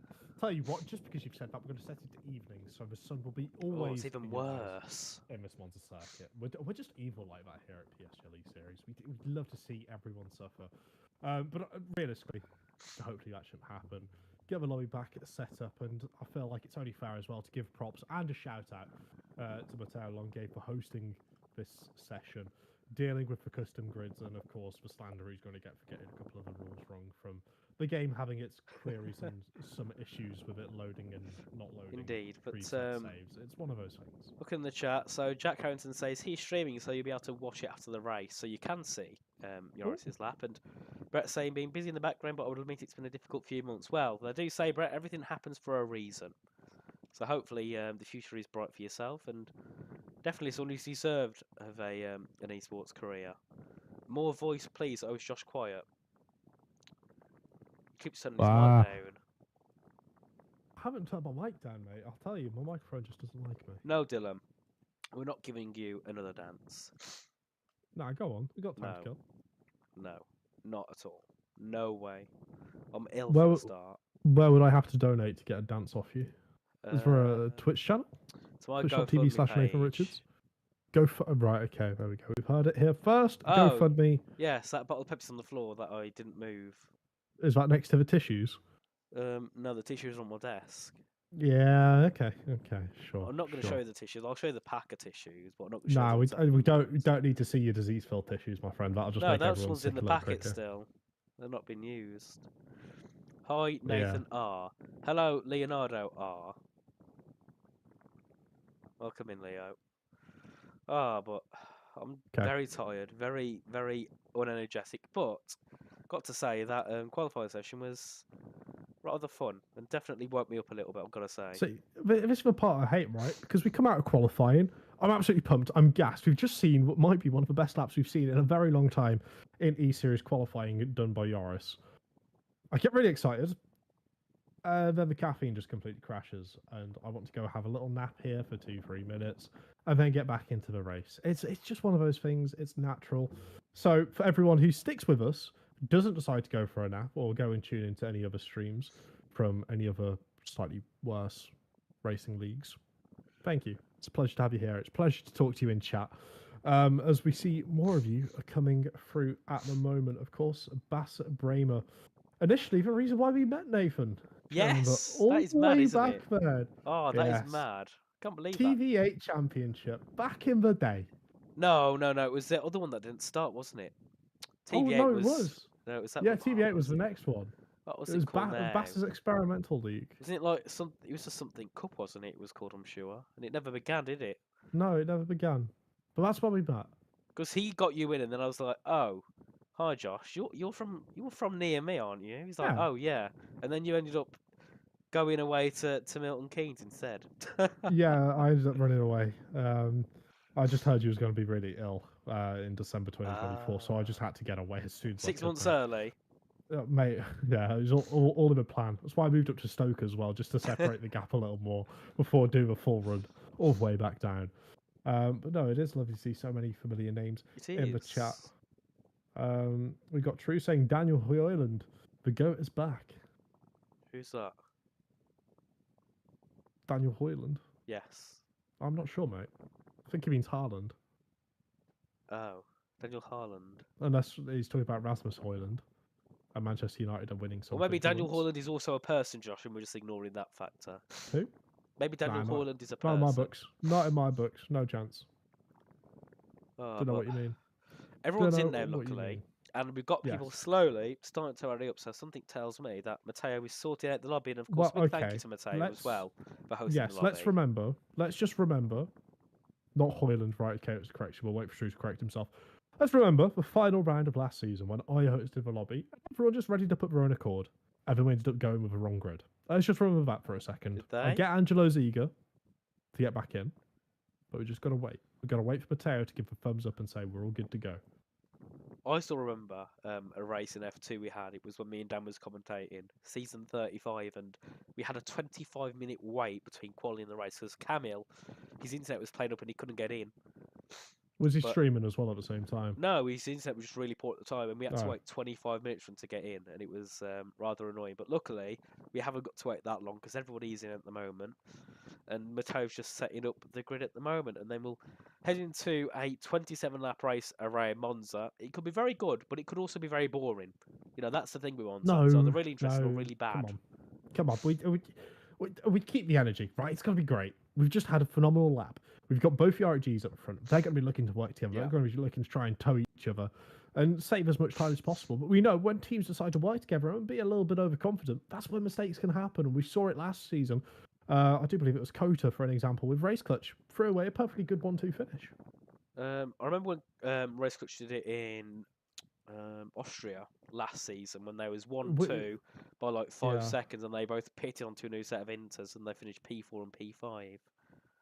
Yeah, and the thing is that would have won them the championship as well, which is mad to think. It all comes down to these very finite details. So, worst case scenario, if it is a little bit of a damp race, of course we don't necessarily know. We will just have to wait and see. Do you know with TES, one thing I've noticed, and I've been thinking back to I think the season 3, TES reminded me of was it F7R who was racing with us then, and SRC, when they was both near the top for the whole season. Yes, SRC was leading after like the second race, wasn't they? Because they got pole, didn't they? Sports. Yeah, we got pole, and I believe it was Shanaka Clay. Shanaka Clay and Benza, if I'm not mistaken. I thought it was Duncan. I think Duncan joined halfway through that season. Did he? If I'm not mistaken. But no, again, another great example of, these community teams maybe get a little bit too carried away. So just have to settle it all back down, get back into the zone. But with great news here, Matteo Longe, the lobby host, has ready done, which means, ladies and gentlemen, we will be going racing in a short matter of time. Yeah, very short. Not as short as you, Nathan. A little bit taller, but just still quite short. Not even that short. I know I'm like 5'9", 5'10", but not the point. Short. Right, we'll move over to the gameplay screen as we get ready to head into the race here at Monza. And Josh, you means you got the energy. I'll let you lead us away here at Monza. All right. Make sure you've got a tissue, you've got a glass of water. Refresh yourself, Nathan, because the last thing I want you doing is passing out on this stream, because I feel something in my bones is telling me this race is going to be great. Now, I've just commentated across the entire race, and no one's going to make an overtake. Everyone's going to be sitting behind each other in slipstream, or we're on for an absolute banger. There's no two ways about it. Of course, nature of Monza, nature of PSGL series. We will wait and see. But we've currently got all the drivers connecting back into the game here at this moment. We'll just have to wait for just a second before we end up getting it chucked over to the strategy screen, and we can see what strategies they're going to go on. Oh, it's raining! Never mind. Oh! So, now comes a question. How big are your testicles? How brave do you feel? Do you go out on the set of intermediate tyres? You go on inters. You never take wet. Right, even I know that. You do not take wets in this game. Anyone with a brain will go intermediates. Okay, we'll hold you to that one. I've opened up a race directory. It's the first thing I'm looking at. Hopefully all of you have it on your screen as well. There's a couple who have already hovered the intermediates, showing their hand right nice and early. I agree with Krypton. Turn 1's going to be interesting. I'm looking forward to turn 2. I feel like turn 2 is going to be the problem here, not turn 1. Everyone's going to stop, but we're going to go 3-4 wide. Yes, Nathan. Turn 2. Are you on about what? Are you on about the second chicane, or are you on about like the exit of the first chicane? The exit of the first chicane. Yeah, because we get people going sent off. Why don't we into the gravel? Yes. Not only that, people trying to cut it a little bit short and hop over. Maybe even try to recreate the Lewis Max crash. Yes, back in 2021, when he decided to very politely jump his rear of a Red Bull on top of Lewis's helmet. I've always said that it's a sausage curb's fault. It is, isn't it? What a sheepy curb. I mean, to be honest, there just shouldn't be a corner there. It should be flat. Like NASCAR. No, not NASCAR. Just cut out that turn 1-2 chicane and just let him brake for turn 3. Let's have a look at tyres. Oh, not much has changed, so maybe I'm wrong for once. No. Oh, okay. Oh, people are changing the setups as well, aren't they? Yes, everyone's dialing in, focusing. Dylan, where are you? Disgraceful tonight. He didn't even message me back on Discord when I asked where he is. Huh. Disgrace. I'm really hurt by it. I really am. Dylan, we needed you. We needed a wet weather masterclass. We was egging him up as well, saying, "Oh, Dylan's gonna win," and then I'm like, "Josh, he's not here." He's like, "Oh." Yeah, I was fully on the Dylan train. I was like, "Yeah, Dylan's won. I've seen he's been put in the lineup. So according to Oh no, that's a different question. I am sick. I've had. Right. Okay. We're both sick. So that serves you right for going out and enjoying university life a little bit too much there, Dylan. Don't go and get dodgy. I swear, every weekend, dodgy. I see Dylan on his Instagram at a party or something, or at a club. Yeah, no, that wasn't dodgy chicken, mate. That was a bit too much liquor. But let's move on from Dylan deciding to get absolutely blasted at university. Hopefully, university is doing you well, my friend. But let's have a little look to see what's going to be happening here. As we've also got Mr. Longe, the big brother Longe, also dumping in on Dylan. Honestly disgusting. Can't believe stupid. it. Nathan's ill. Nathan's literally sitting on the toilet commentating at this moment in time. You are now. Well, I was in the doctor's. The amount of tissues you put on the floor, it might as well be a toilet. No, they're on the desk. I've got 3 tissues on the desk, which will be going into the bin later. And there'll be many more joining them. But why are we waiting so long? Is there an issue with the lobby? Surely not. I mean, at this point, we never really know, but at least there's no characters jumping through the walls at the moment in time. We're not going to get jump scared by Michael Myers. But we might get jump scared by the potential of double stacking, because we know it's been a problem. It was a problem last time I was here, before Singapore. Can you recall if anyone got double stacked at Singapore, Nathan? I don't remember. All I do remember was that TF10 got 30 seconds worth of penalties. No, I mean, it certainly lived up to the name. For one driver. Yeah. Talent factory, talented at putting you in a wall, apparently. That's what I've heard. But, you know, it's okay. It's a fresh slate. It's a new track. There's limited walls. There's more people now swapping over to the intermediates. I think everyone's second-guessing each other at this moment in time. TF30, as Liam says. Yeah, good point, Nicholas. Yeah, no one's going to start the race. It's taking some time here. TF30, yeah, exactly, Liam. I'm not sure. Click ready in case they give their plan away or something. What? So shall I keep showing the race director so they can? Yeah, absolutely. Why not? Race clutch are going on. Oh, so Ferrari are going on wets. Race clutch. Someone go on mediums. Go on mediums. Big brain. Who would do that? Let's have a look. Who would go on? Us, mate. Us. Who would do that? Reyes, maybe. Starting back up. Oh, okay. We've got the red lights. They are here. The race is starting. Got 5 red lights here at Monza for round 6 of E-Series. Lights out, and away we go. And it's a very slow start, as you can imagine, in these treacherous conditions. Good luck trying to see anything from the spectator cam, because it is an absolute mess. But Lily and Debicords managed to find themselves up in towards P1, heading into P2. Sorry, heading into turn 2. Luckily not getting squeezed out there. Majority of people have been able to get around there, and the spray is absolutely atrocious on this camera. You cannot see anything. How many drivers have gone to the wets? A couple have started on the wets, and those of which have seemed to get a quite good start. Luca in towards the chicane, makes a brilliant move ahead of the 2 R8Gs. Keanu goes around the outside of Sergio Sabrino, goes up into P4. Sabrino drops into P5 as Jacobs goes through, and so does Angelo D'Ortenzio. But the wet tyres, of course, at the moment are stronger. But given a few laps, they won't be. And that's why the Inters are going to be a better tyre eventually. But we'll see what happens. It raises the question now, if you're Lillian, are you battery dumping to try and get as much time as possible before you dive into the pits? Oh no. Or are you just sitting to try and save as much time as possible? Oh, no. What a move. I don't like this. I don't like this. He sent it to the inside of Ascari. He's going to be hanging around the outside. A little one tapping, but he's kept it pointed the right way, and he squeezed Sergio off the track. And of course, Sergio's losing positions. Very Nelson's jumped himself up into P7 and Lenny up into P8. This has been a phenomenal start here. It certainly has. My word. Tuna's dropping down. We're going 3-1 into the Parabolica now. Patrick C. pops up into P9, and Pepinta spins the car halfway, heading through the middle of the corner, and has to try to collect the car back, and has dropped down to P14 as Jos Croson is looking to make a move ahead of Luca Rapassa down to turn 1. Does get that move made now as Patrick Cepos started, what? Was it P12? He's open to P7 ahead of Elliot Tomasetto, who's trying to go around the outside, can't quite do so. And that allows Matteo Longe there to try and make a move to jump himself up into PA, but has to defend here from Nelson Alves. It is these wet tyres having a little bit of a ball play, having a little bit of a different way to try and disturb the field a little bit more. And of course, once you go off that racing line on the intermediates, you are absolutely buggered, for a lack of a better term. You are struggling for grip in every sense of the word at the moment. And of course, now we're seeing Sergio getting bullied around the circuit, getting pushed left, right and centre. And now Camille is looking to try and make a move on that wet compound tyre. It's only going to be a matter of time before that move comes off, and for me as well, we're going to have to keep an eye on Patrick and see how well he's going to be able to close up to the back of Angelo, Keanu and Rashan. who are currently sitting P4, P5 and P6 respectively, before we have that gap to Luca and Joris in P2 and P3. How many more curves can this race throw at the moment, Nathan? Because for me, mental. I'm not sure if there's too much more they can throw at us. They're going to try their best, that's for sure, as we do see Luca closing into the Parabolica, but not quite close enough to make an overtake, and just sits back for now. Of course, without DRS, it means they've got to rely on that pure pace alone and battery. So that will really be interesting to see how cars do make those moves, as we do see Luca closing in down to turn 1. He's going to burn a lot of the battery here to make the move up into second place, and does take P2 here for Veloce Academy. It's exactly as you would like to see it. What's happened here to Sergio? Has he got damage possibly? DRS.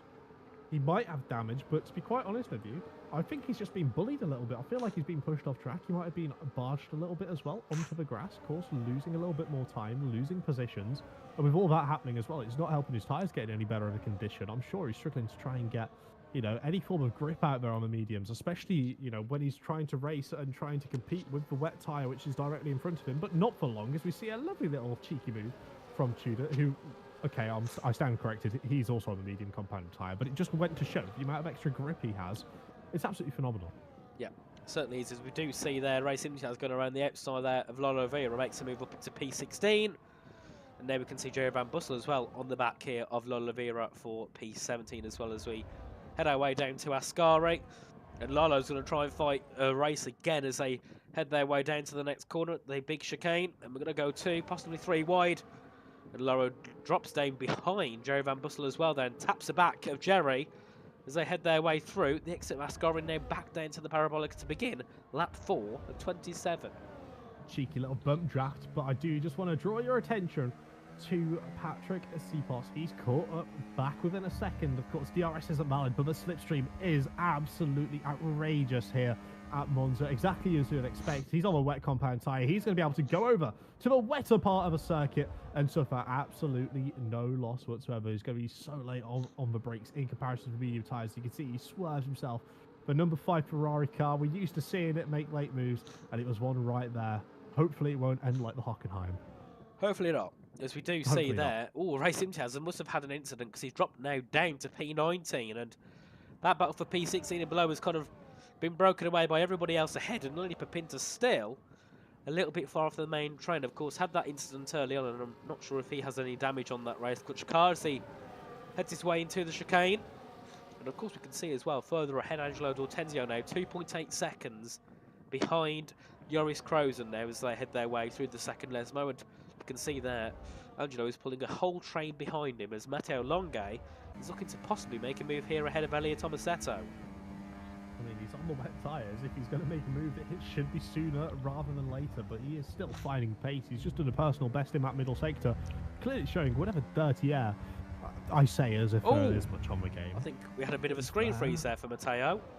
Yeah, but he's been able to catch right back up. He's not letting it bother him at all. Nelson had a little bit of a wobble at the exit of Ascari, so Matteo's careful. He plays his cards right, and he nails this exit out of Parabolica. He'll have a beautiful slipstream and a beautiful toe, heading all the way down to the point. He might even be able to try and put a liar under a little bit of pressure. We'll have to wait and see, because now he's got into 8th gear. He's deploying the battery. You can see he's basically hitting the maximum revs up into P9, easy as you would like. It's all going to come down to a breaking point, as we do see a liar there going for a move up the inside there on Keanu Latour.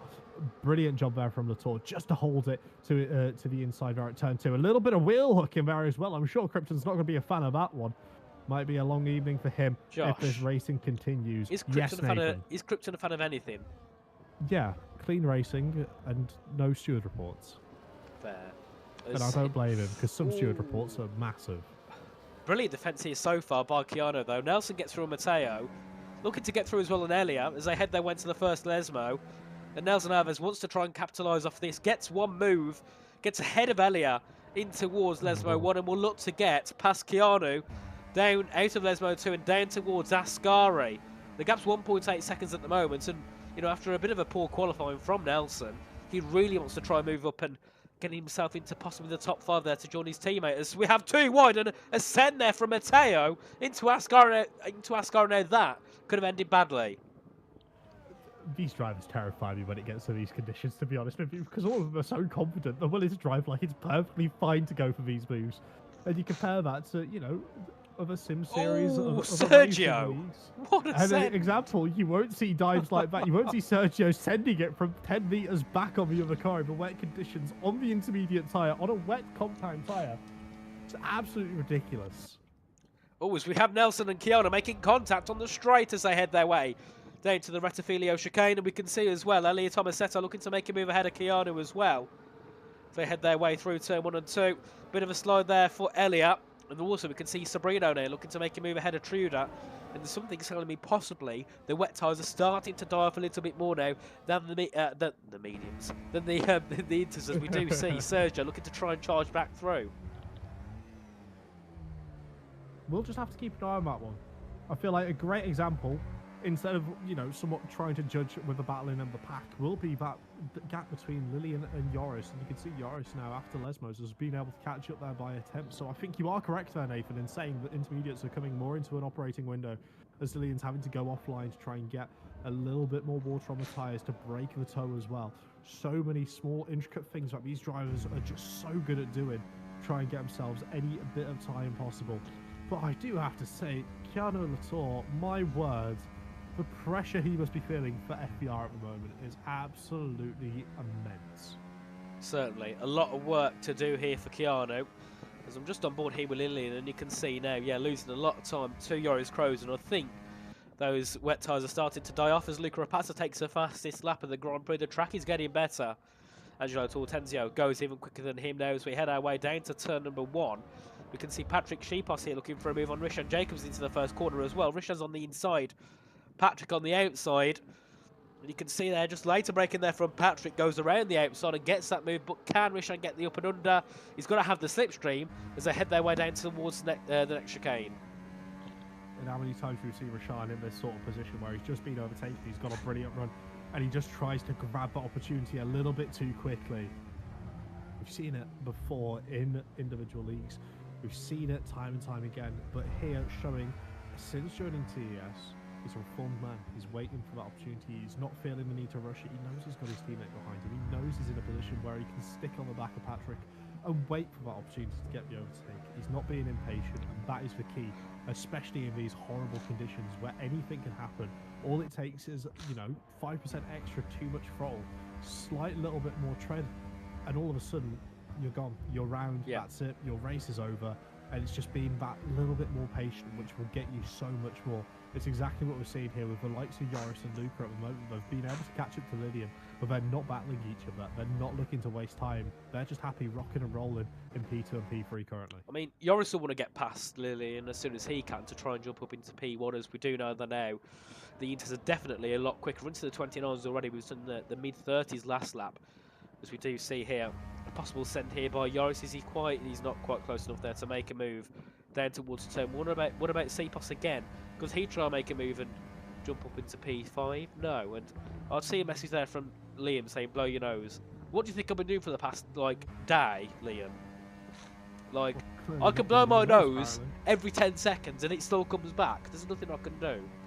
Brilliant. So you're going to have to shut up and deal with it.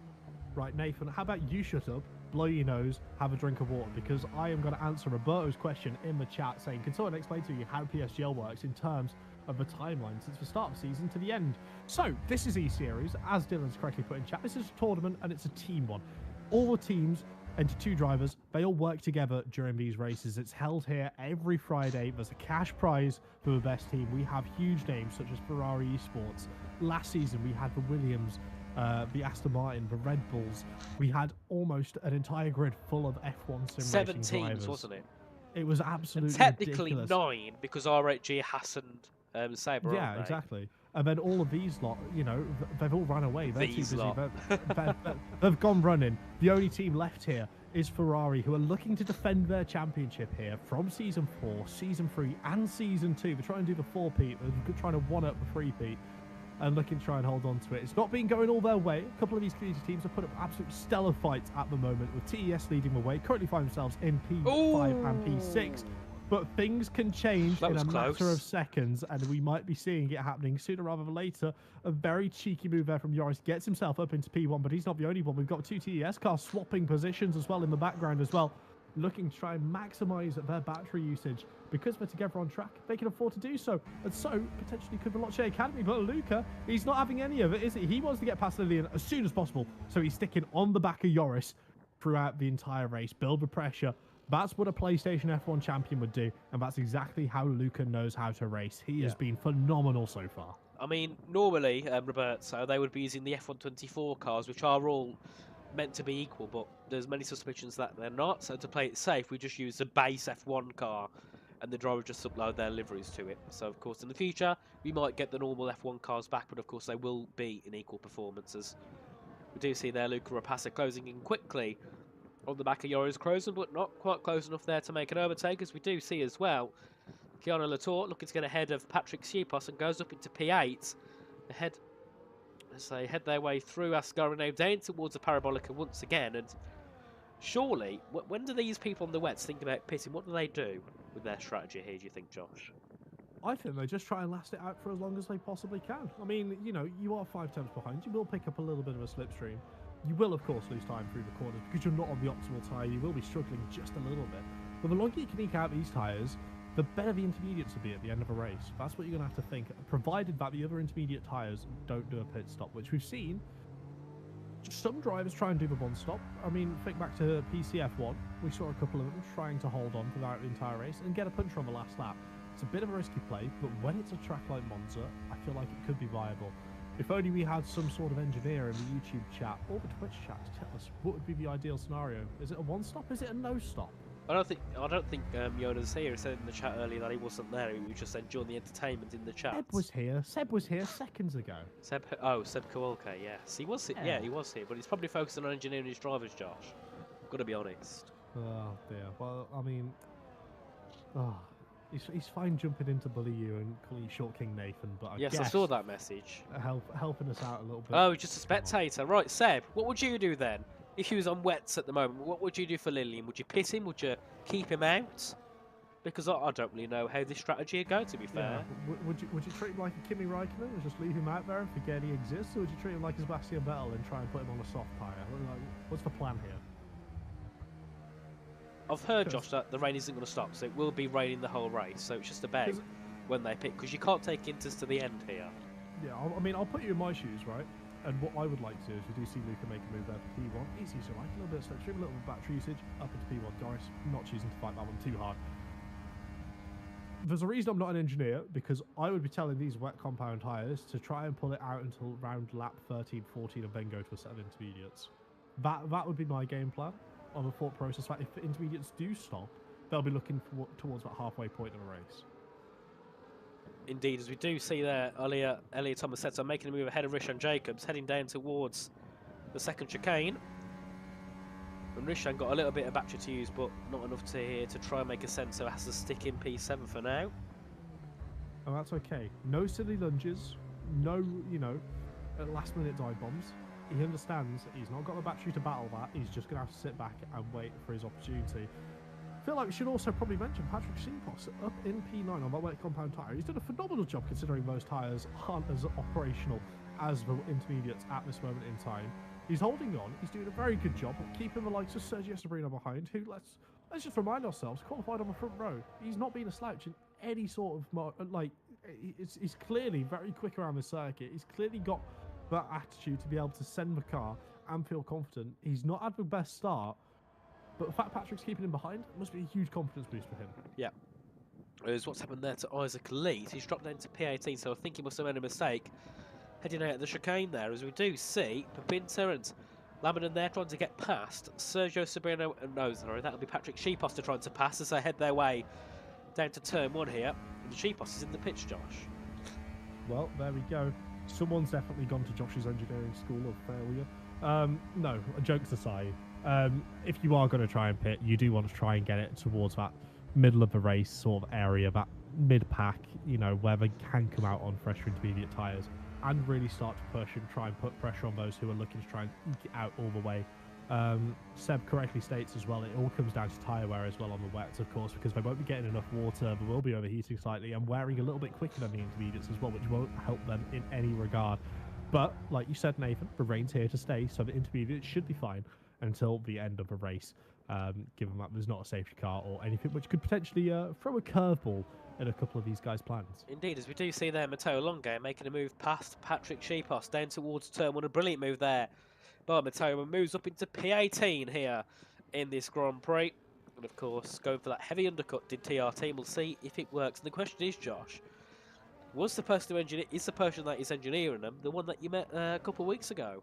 I don't know. Have I just given him a winning strategy? Did I give him a Josh's engineering handbook to being a strategist? I don't think you did, Josh. Absolutely didn't. If Will is engineering, I had no influence on this. Josh, the only thing you're known for is having being very tall. Because, like I said before, guys, on the race as we do see Lillian Pitt on the race to glory, is that what it's called? Game to Glory. Game to Glory. That's Race to Glory is a different tournament. Game to Glory. In every single frame that Josh was in, you could see him over everybody. I'm a giant, mate. I'm larger than life. What could I say? And the picture at the end, and you just saw Josh tearing him with every single person. As we do see Laminin there making a send on Lenny, but can't quite find the move. It's worth a try though. If you do find a whiff of an opportunity, you're all on the same tyre compound. If you could try and force someone to go onto a slightly wetter part of the track, by all means, go for it. There's no holds barred, right? You get an opportunity to put them slightly off of their rhythm, do it. There's no harm in it.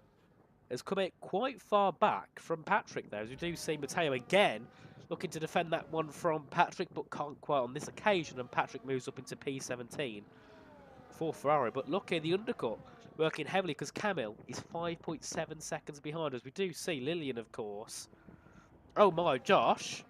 Yes, mate. He's 7 seconds ahead of everybody else that's pitted. Yes. And I didn't notice that until Bath popped it in the chat. Yeah, that's completely down to the guys fighting around. Those intermediate tyres, still thinking they're quicker than the wets right at the start, trying to fight, trying to battle, slowing each other up.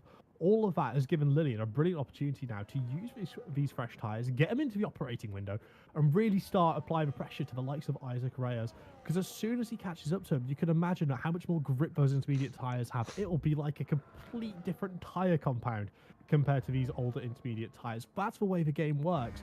We quite often hear, Crofty or Martin call them like slick to mediate tyres, where they end up getting so much wear that they end up basically just becoming a set of slick tyres rather than intermediates. That doesn't necessarily happen in this game.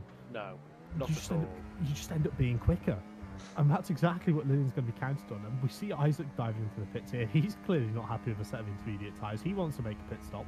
He wants to go into a fresh set and keep going, because honestly, dragging it out until the end of a race, especially with Lillian where they are now. Keanu! Oh dear.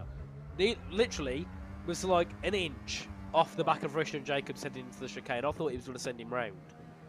And those three, I will say, from Kiana, Rashan and Alaya, have been so close throughout this entire stint. Once they've somewhat found all of the rhythm, they're pushing each other to the absolute limit. It has been fantastic to see and fantastic to glance at every now and then. But Nathan, I'm going to put you in a horrible position. I'm not going to ask you about the race winner just yet. I'm going to ask you, lap 14 of 27, you're leading a race. You've just heard Lillian's come in. 6 seconds, fresh air in front of them. Do you want to pit if you're Luca or Joris? Yes. Yes. I would. Okay. We'll have a look, because these two don't pit. There's a reason you're not a driver. We're going to see what these guys are able to do. How much longer they're going to be able to eke it out. Because, of course... See, I thought, Josh, though, that surely these tyres don't go 27 laps. I think they can, but I feel like they're going to be so slow at the end. It might not be worth it. So unless Luca and Joris here are trying to go for an almighty overcut and try and have the pace right until the very last lap... Right, so, Josh, Keanu was P5 in this race. Look how far behind Lillian he will be. It's ridiculous. But is he going to be able to be? Is he going to get ahead of Tudor though? Is the question. He needs to be. No, he's not. What about Patrick? It's going to be close. Maybe Matteo. We can. Yeah, he'll easily jump Matteo. So into. Oh no, we got ahead of Patrick. Oh, but he locks her in towards turn one, and that could have ended his charge. But yeah, look at the gap now. He's came out 9-10 seconds behind Lillian. He was P5. So Luca, if you look at the trajectory, Rishan was right. Gap to lead. Let's have a look. So if it was 10 seconds, if Luca pitted now, he'd be out pretty much alongside Lillian, I reckon. So, it's one of those. Do they risk it or not? Do they pit or do they stay out? Well, as long as Joris and Luca keep trading the slipstream like they have done for the last couple laps, they could maybe try and argue and think, right, we can maybe stay out for maybe 1 or 2 more laps. As once again, we are seeing them swap positions, not choosing to fight there, Luca. Very intelligent, very forward-thinking. And you've also got to remember as well, Angelo D'Ortenzio was 1.7 seconds back off Luca. Yeah. At any point, if they wanted to try and mix something up with a strategy, feel free, pit Luca. Angelo's there.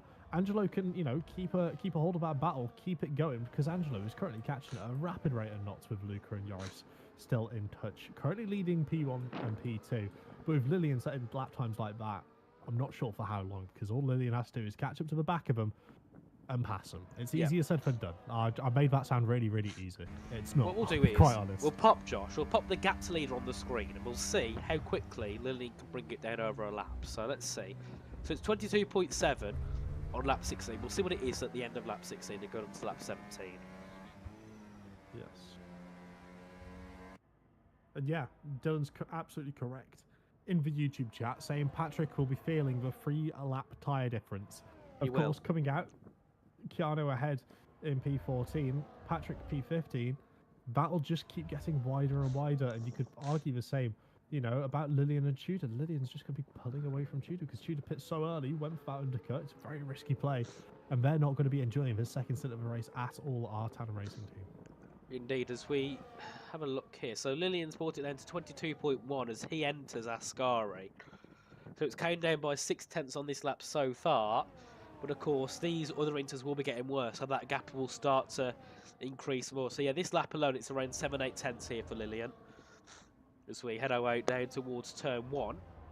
And Joris Croson still leads the Grand Prix ahead of Luca Rapassa and Angelo D'Ortenzio there in 3rd. But Nelson Alves, what a race he's had so far. I mean, he started down in P8 after a poor quali and has now got himself into a top 4 position and is 6 seconds ahead of Elliot Tomasetto and Richard Jacobs on the same strategy who started ahead of him.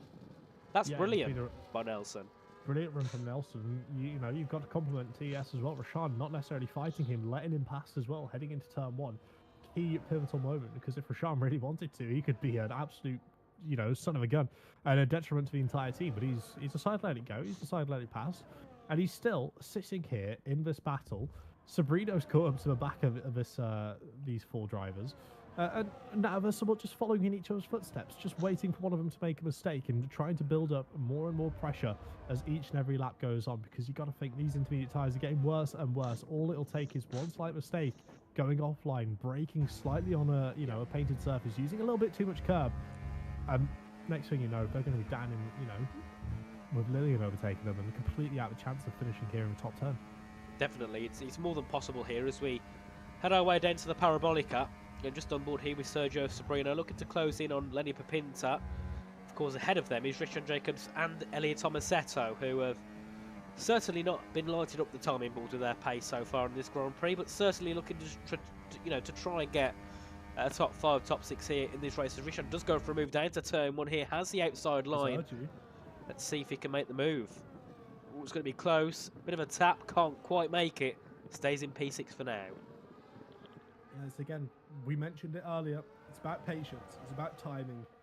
It's about understanding where you're necessarily going to be strong, as we do see Keanu Latour getting the fastest lap of the Grand Prix, showing by those fresher tyres, a little bit of free air makes all the difference. As Oscar Piastri once said, clean air is king, and it certainly is, especially when it comes towards these drivers. As we see Rashawn take it towards the grass to get up the inside here at Lesmo 1. Has he found the gap? I believe he has. Brilliant stuff there from Rashawn. Can he hold it through Lesmo 2? Up towards the inside. Is he going to run him off the track? He keeps it enough distance to be able to let Elia run it around the outside, and that brings Lenny Pipinta into this, potentially 3 wide heading up to Ascari. All of a sudden, Rashawn decides it's wise to back out Elia as well. And Lenny Pipinta's just made a beautiful double overtake there by being patient and waiting for that opportunity. The exact thing we mentioned earlier, but I don't feel like this battle's over in any regard, Nathan. No, it certainly is not. We can see here Sabrino just sitting back and watching it all happen as Rishan does get back up into P6, but Lenny Pepinto will be clapping his hands with that one because he's moved himself up into P5 and now has the chance to keep pushing forward and try. And, well, I suppose he's got to kind of hold all his teammates, hold all these up here to allow Lillian to catch up possibly, as we do see yet again. Rishan under pressure here from Elia, under pressure as well from Sabrino as they head their way down to turn number 1. Sabrino's going to have the outside line ahead of Tomasetto as they head their way through. A brilliant move there by Sergio. Sabrino jumps up into P6 ahead of Elia and ahead of Rishan Jacobs. And now we can see Jerry Van Bussel joining this little battle here for CPI. Exactly, and the more these guys fight like this, the closer that entire field's going to be. I'm not sure whether it would be a wise decision for Lenny to try and help their teammate out here by backing the cars up, because it can be so much easier to be able to just use the slipstream, slingshot past one, and then catch up to the next, slingshot past them. When they all bunch up together like this in a bit of a pack, it creates that slipstream effect, and you know, what would have been a DRS train, but it's just a slipstream train, of course, in the wet with no DRS being activated. It might be a little bit more difficult for Lillian to be able to find the time to be able to get those moves sorted. Well, but we say that, Rashan all over back of Elia Tomasetto. Once again, these two, I feel like this battle might be getting personal at this point. Certainly could be, and Rishan yet again can't quite find the move. Has been trying it many laps now, but can't quite get himself ahead of Elia Tomasetto, of course, the TS10 driver. As we did see, a little bit of gamemanship there from Luca Rapassa to help his teammate close up. We saw him go very slow through Ascari, and that allowed Angelo to catch up and jump up into, well, what's that gap? 4/10 as they head down to turn 1 now. And Joris Krozen has the lead of the Grand Prix. The two Veloce Academy sitting in 2nd and 3rd. And remember, Josh, they are 5th in the standings, but they're only 20 points off Ferrari going into this. So they've got a big opportunity to jump up into 2nd place. And RHG as well have got a big opportunity to jump up into 3rd place, as we do see Lillian Debecourt making a move ahead of Race Imtiaz. So the charge is on now for Race Culture for Lillian. 1 down, 10 to go. In 7 laps. That's an almighty task to ask of Lillian. Of course, there's still potential punches for those of which haven't pit. They're going to be running their tyres all the way down to the, I was about to say steel carcass, but not steel carcasses anymore, are they? They're going to be carbon fibre aluminium hybrids to try and be as light as possible.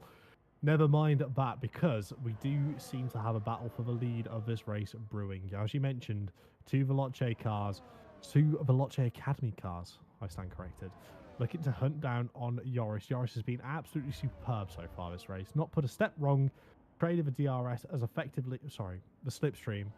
I'm going to keep saying it. I'm going to pretend it is just DRS at this point. It might as well be.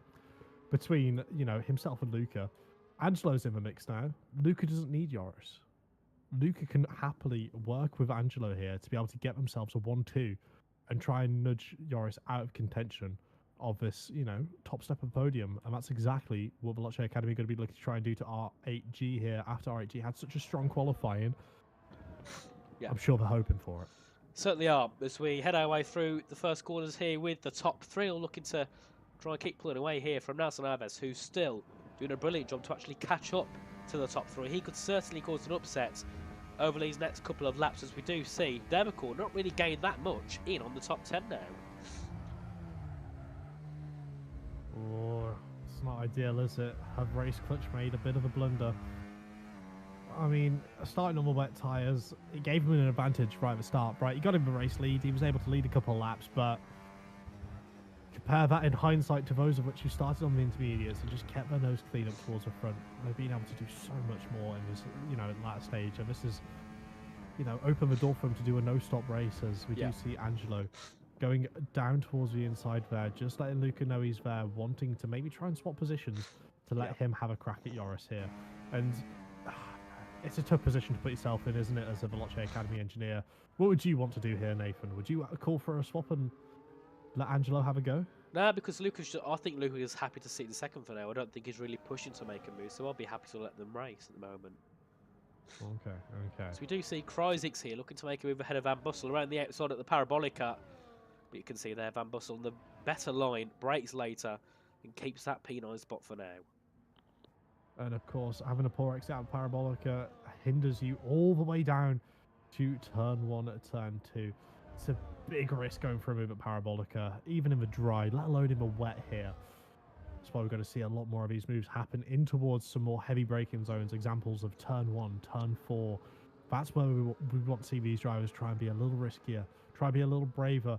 And Sergio Sobrino looking like he might be one of those drivers to try and do that in the next couple of laps. Currently trying to size up Lenny Pinter and necessarily understand where he feels like he's got bad advantages. Try and make a move in the next couple of laps, of course. With only 5 remaining here, Nathan. Yeah. The clock is ticking and the time is running out for these drivers. It certainly is, and we can see here Lillian Dabacourt right in the rear now of Kryzix as we head our way through down towards Lesmo 2. So he could be looking to try and eye up a move here for P10. Of course, ahead of him we have Jerry Van Bussel, then ahead will be Rishan Jacobs, who've got a 2-second gap to those in the top 7 here. So I think definitely a top 8 is possible here for Dabacourt, but anything higher will be a big ask here by the race coach driver. Oh, I am starting to get a little bit nervous. I'm seeing Nelson Alves there, almost within that 1 second window of the top 3. Feel like this is bubbling up nicely. You see his red light flashing. It is just a rain light. It's not his battery, but I'm assuming he's deploying an awful lot of batteries to try and keep up with these top 3, as we do see a little bit of a lag jump there. Luca regains back up into P2. No harm done there. As Lillian still dictating the pace. Lillian here looking surely. Oh, he's got to go 3 wide. You've got to make a move here sooner rather than later. You can't sit and wait for the opportunity. You've got to take it by the horns. Brilliant move there from Lillian. Is he able to get the car slowed down in time? He is. Brilliant stuff. Cheeky little double overtake. They're the sort of moves he needs to be doing if he wants to try and get back to where he should have been when starting on that wet compound tyre. Yes. Great work there from Lillian. Brilliant move by Lillian Dabacourt into turn 1. Gets up into P9. Now has to close in on Rishan Jacobs. Then after him it's a 3-second gap, so should easily get past Rishan here, but then it's about pushing forward. How quickly can he close the gap to Elliot Tomasetto? There's 4 laps to go in this race at the moment, so it's going to be very close towards the end if Lily can get that top 7 place. But also, got to keep our eye on the top 3 because they'll battle hard, and that will bring Nelson into the mix. Oh, it's boiling up. I don't know about you guys in chat, but I'm looking forward to these last couple laps here. Let us know who you feel like is going to be able to walk away with a win here. Will it be Joris? Will it be Luca? Will it be Angelo? Will it be Nelson? Or will something happen? And will another one of our drivers from P5 to P20 be able to pick up the win? If you say Lolo, best of luck to you. Suffering the only driver with a penalty at the moment. Unfortunate race for ABS, but Kryzix still rocking it in P10 at the moment. It's not been a terrible defeat. It's been more of a valiant performance. Certainly has indeed, as we now see. Down to turn 1, a possible move here by Dabacourt to jump up into P8 after being so far back. I think he was about, 15 seconds back from Rishan. Now makes a move into P8 and looking to close down, but I don't think there's much more that he can do to catch up now to Eli Tomasetto, because 3 laps to go. He's got to bring that gap down by at least 1.5 seconds a lap, I reckon, to have a chance at going for a lunge on the final lap. But we can see further ahead now, Nelson Alves is within 8/10 here, so he could easily upset this party and look to score another podium for Tomasz Sim Racing here. But it's going to be hard, it's going to be a task, because ahead is Joris Krozer and 2 of the Veloci Academies. I'm not sure. Okay, I shouldn't have mentioned anything about penalties. I'm sorry, Patrick. I'm not sure how feasible it would be for Nelson to be able to try and get into the mix here with the fight. I feel like he will just have to sit back and wait in P4 for these drivers to go for it and find an opportunity then, and only then, not necessarily disturbing the pace, because end of the day, if you're TES, you don't necessarily mind it. Oh, okay, there, Joris there, goes a little bit wide into Parabolica, loses P1, sliding all over the place here from Luca, gives Joris that position back, but all of a sudden now you are looking at it, Angelo Durotenzio, he's got a brilliant run, he's bum drafting his teammate down the start finish straight, and now VA are sitting in 1-2, Nathan. Yeah, brilliant work. Absolutely great teamwork there by the 2 Veloci Academies, and now Nelson Alves is right there, looking to jump up into a podium place. Joris, he's going to try and fight it back, but the 2 Veloci Academies block the road. Nothing here that Joris can do to find a move past, as we do see Kryzix up into P9 ahead of Rishan Jacobs, and looking to score their first top 10 of the season for ABS as we head our way now down to the second chicane here. And Nelson has got a lot of work to do to get past Joris, and it's not going to be easy. Joris will defend that position hard. He was on pole by 2/10. He had the lead of the race pretty much the whole way. There's no reason now why he's going to want to let that 3rd place go. It is the 2v1 scenario though, isn't it? Veloce Academy, we've already seen them place their cars brilliantly down that start-finish straight to be able to get themselves the 1-2. Now it's just going to be how are they going to tactically defend it? How are they going to be able to ward off Joris and Nelson? Because you would have to assume at the moment, despite them being rivals in the championship standings, RH and TES are going to be trying to do everything possible to stop Veloce Academy walking away with what I do believe would be our third 1-2 of the season here in E-Series. Out of 6 rounds, considering we only had one before the entirety of the last 4 seasons, this is miraculous. It certainly is. As we head our way back down to turn number 1, and let's see what happens this time around. Battery-wise, they're all going to be dumping it into that first corner.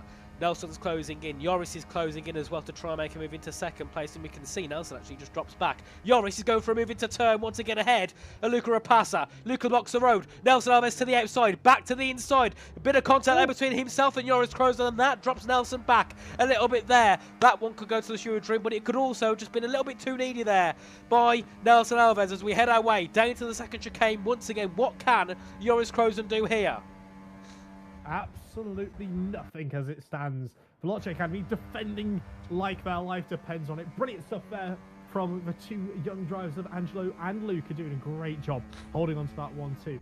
And of course, now they're just going to block the road a little bit. Wait for Nelson to catch back up and let Nelson put the pressure on Joris rather than Joris putting the pressure on themselves. While all this is happening as well, we've got Sergio Sobrino giving it absolutely hell for leather on Lenny Papinta, and Lilian Devercourt's managed to find himself back up into P7 there. Brilliant stuff from him as things stand. But we should probably mention, as far as things go, this battle for the lead, it's not over yet, and it's still heating up as they're going to head into Parabolica for the penultimate time here before they start the final lap of this race. What are the Veloce Academy going to do? What's their game plan going to be? They've got like to just defend the end. Just block the road to stop Joris through. I mean, they've got to try, but Joris here seems to have a brilliant run out of Parabolica, looking to try and pull alongside Luca to stop Luca from being able to pull alongside Angelo. Angelo here going to be forced with an awkward decision. Does he allow his teammate up the inside? No. So both of them just holding formation right now. Joris doesn't seem necessarily too interested in making the move there. He's looking to try and see Sobrino! Try and get a better exit. Sobrino, a little bit cheeky there. Lenny Papinta gets time penalty for cutting the course as things stand. Joris has a brilliant run heading down into turn 3. This is where he's going to be looking to try and make a move. He's forced him to go too wide. He's just got to pick off the one with the worst exit, surely. Yeah. Brilliant there by Veloce Academy to hold that position. Is there anything here Joris can do? I don't think there is. It's going to be that hard to pass these two for Veloce Academy as we head our way through now in towards Lesmo 2. And this is really the last proper opportunity. And you can see Angelo there very early on the brakes. Joris taps the back of him as they head their way down to Ascari. Battery's going to be burnt, but Joris for now lifts off and just tries to gain a bit of that battery up to go for one last send down to the Parabolica. Now it's all about the exit here out of the Ascari chicane. A perfect exit there by Joris Kroos. Can he try and take second away from Angelo D'Ortenzio as they head their way down to the Parabolica? He's going to try and gain it. He's going to push. But I don't think there's anything that Joris can do. Here's Matteo Longo gets a penalty on the final lap of the race. And I think that is it sealed here for Veloce Academy. What a race it has been. And debut here in Isu for Rapassa. He takes the victory ahead of Angelo D'Ortenzio. And Nelson Alves has dropped back. He's got a puncture. Alves has had a puncture on the final corner. He won't take that P4. And what an ending there. And TES are going to be absolutely mortified with that one. Only that, the two F7Rs come into contact at Parabolica. Keanu spins round. Reyes manages P11. Oh my words. What action on the final lap. I'm sure the stewards are going to have a look at some of that which has been happening. But my word, Nelson's struggling to get towards the line. Come on, Nelson, you can do it. And he does, finishes P18. But that's not the result TES we're going to be hoping for. As Veloce Academy 1-2, RHG 3-4. Well. Jan Halliday, you should have took your sim rig over to Italy, my friend. Wow, what a shame there for Nelson. What a shame. I mean, yeah. Surely it's a heartbreaking moment, isn't it? That, you know, he was looking for a win at one point. He started P8. He was, 10 seconds ahead of his teammate, and it all fell apart in the final corner. The Parabolica, he lost it. Root was at least heading down to the Parabolica, and unfortunately, he's classified as 18th. after this Grand Prix. Big shame there for TS. I mean, I feel sad, and I'm not even part of the team. What a shame. And Nelson will be feeling quite, I think, not angry. It'll just be more just disappointment, won't it? Oh, I'm not even sure you'd even be able to describe it in words, because at the end of the day, it is a risk and it is a bit of a gamble you take by doing no stops, but it's going to be so bitter. Knowing what could have been for TES. Unfortunate for them, but we know what they're made of. They've come back from worse. Just look at last season, for example. They've come back this season with a vengeance. They're just going to have to keep it going. But to run you through the final order, we've got Luca and Angelo 1, 2, Yoris, Sergio 3, 4, then Lillian P5, Elia P6, Rashan P7, Lenny Pinter P8, Kryzix P9, Jerry Van Bussel P10, Reyes P11, Patrick Shepos up into P12, Keanu P13, Tudor 14, Matteo 15th, Camille in 16th, Isaac in P17, Nelson in P18, Thomas Lamanen in P19, and Lolo rounding out the top 20, but with the fastest lap of the race. So at least there's a silver lining for Lolo. Yeah, there certainly is, but certainly not an ideal race. And we'll bring Luca Rapace in. He's going to jump up into the waiting room, and we'll have a chat with our race winner here tonight in E-Series. A brilliant job by Luca. Of course, his first race in the championship, and he's got himself a victory. Definitely going to be well pleased with that. And I mean, last week as well, he took a victory in Silverstone in PCF2. So, brilliant. Massive, he's been brilliant. Jump in. When he decides to, Josh, that yes. Yeah, of course. We'll give him benefit of the doubt. To be fair, there's enough channels in the PSGL Discord that he might join. More than enough. Honestly. Oh dear me. Right, Josh, what do you rate that race out of 10? I'm not sure. I can give it a rating. It's got to be, surely it's got to be a 7 or an 8. Got to be up that. I mean, so the way I do my, 0 to 10s, right? 5 is the dead set bang on average race. Yeah. But that was an average race. That was great. That was a great race. But would I say it's an excellent one? I think it was. I enjoyed it heavily. I'll give it a high 8, pushing a 9, but not Josh, quite a 9. He's in. We'll drag him up. Yes, brilliant. Right. So, Luca, welcome in. Can you hear us? Yes, I can. Perfect. So, debut in E-Series, taking a victory. Surely you're going to be happy with that one? Well, I'm very happy. Well, of course, the win is fantastic, and then the 1-2, perfect. Everything was perfect, to be honest. Yeah, definitely. Of course, you and your teammate could work quite well to keep Yoris behind, and of course Nelson at some points as well. But I mean, do you reckon even if you didn't have your teammate there to back you up, you could have still took the victory in the end? Yeah, it was because I noticed I was a bit lower on the wings than yours, so I think if I was ahead, I would have been able to keep him behind. But if he was ahead, it would have been a bit more difficult. But doesn't really matter because we got the 1-2. Yeah, definitely. And I mean, going into the race as well, obviously, a few people started on the wets and went on to Inters. A few people started on Inters and also made a pit stop. Was there any thoughts at any point that you was going to make a pit stop and go to a new set of Inters? We decided like last minute to go Inters, and then we were like, yeah, just looking at the tire wear, and we saw we could like, if we were a bit careful on the tires, we could easily make the end.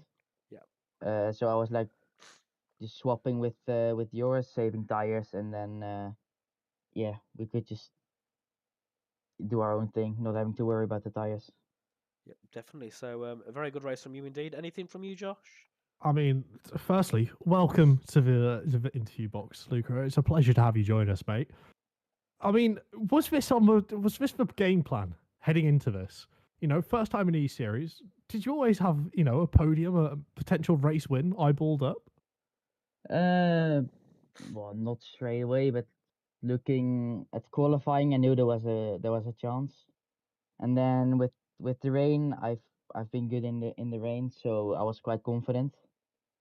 So I wasn't like, yeah, I wasn't. Well, I don't know what to say, to be honest. Yes, you came in, you knew you was gonna win, and it was just easy work. That's what you're gonna say, mate. Brilliant stuff, mate. It was really, really impressive to see. It was a pleasure watching you do your craft. And again, hopefully we're going to be able to see a little bit more of you here at E-Series, my friend. Definitely. Right, thank you, Luca. Have a good one, mate. Have a good one. Bye. Right, so we're not going to have Yoris and we're not going to have Angelo. So that, Josh, brings us to the end of the stream. And what a race it was. What an event we had here in Monza. And of course, championship-wise, it's going to really start to change shape. Yeah, I mean, RH are going to catch up in the standings as well. They could move up into that second place. But TES, the question is, will they still hold that top spot with a P7 and P18? I'm not sure they will, mate. I'll be completely honest with you. I don't necessarily think they will, but we will just have to wait and see once all the calculations done. As we mentioned before, we're from Birmingham. Our maths isn't great, so we will just have to wait for someone to do that for us. But as far as things go, I thoroughly enjoyed that. Monza quite often gets a little bit of stick for just being a straight line merchant track. It was that to an extent. Yeah. But with the wet, made it a little extra spicy. Yeah, definitely. I really enjoyed it anyway. I always love a bit of Monza, and we don't have it that often on the F1 24 game. So it's great to be back here at Monza once again. And calendar-wise, we'll have a look where we're off to next. And we are off to Jeddah. Whew, what a track that is. And that's, to end off the year here in PSGL. Yes. Yeah, it's to round it out for 2024. I'm fairly confident it'll be the last stream we've got. Yeah, it is. But Josh, remember, break. Yes, December 21st, I've still got a plan in order. Yeah, very true. Very, very true. You're going to be cooking something up. I'm not sure whether it's going to be sushi, but hey, we're going to have to wait and see for that one. But of course, remember, set your calendars for Friday next week, the 20th, to watch us see our drivers taking around the Saudi Arabia Jeddah circuit. Close, compact, high action, lots of opportunities to overtake. Surely a lot of DRS in the desert. Should be absolutely fantastic. But of course, we're not alone here at PSGL. We won't be able to operate anywhere near as well as we do without the PlayStation streams, which happen on a Monday. And then, of course, the PC tiers, which happen on a Thursday. So make sure you tune in, check them out, hit the little bell on the little subscribe button at the Premier Sim Gaming League. You can see it. I know you can see it. If you just scroll down, there you go. You can see it. Press it. Boom. Sorted. Great job. So you'll get notified of all of our live streams and all of our broadcasts and all of our races, so you can keep up to date with what's happening in the sim racing community. But from me, Nathan, that's everything. Yeah, and that's everything from me as well. Thank you, everyone, for joining. We'll see you again next time for round 7 at Jeddah. Have a good evening. Have a good week. We'll see you then. Goodbye.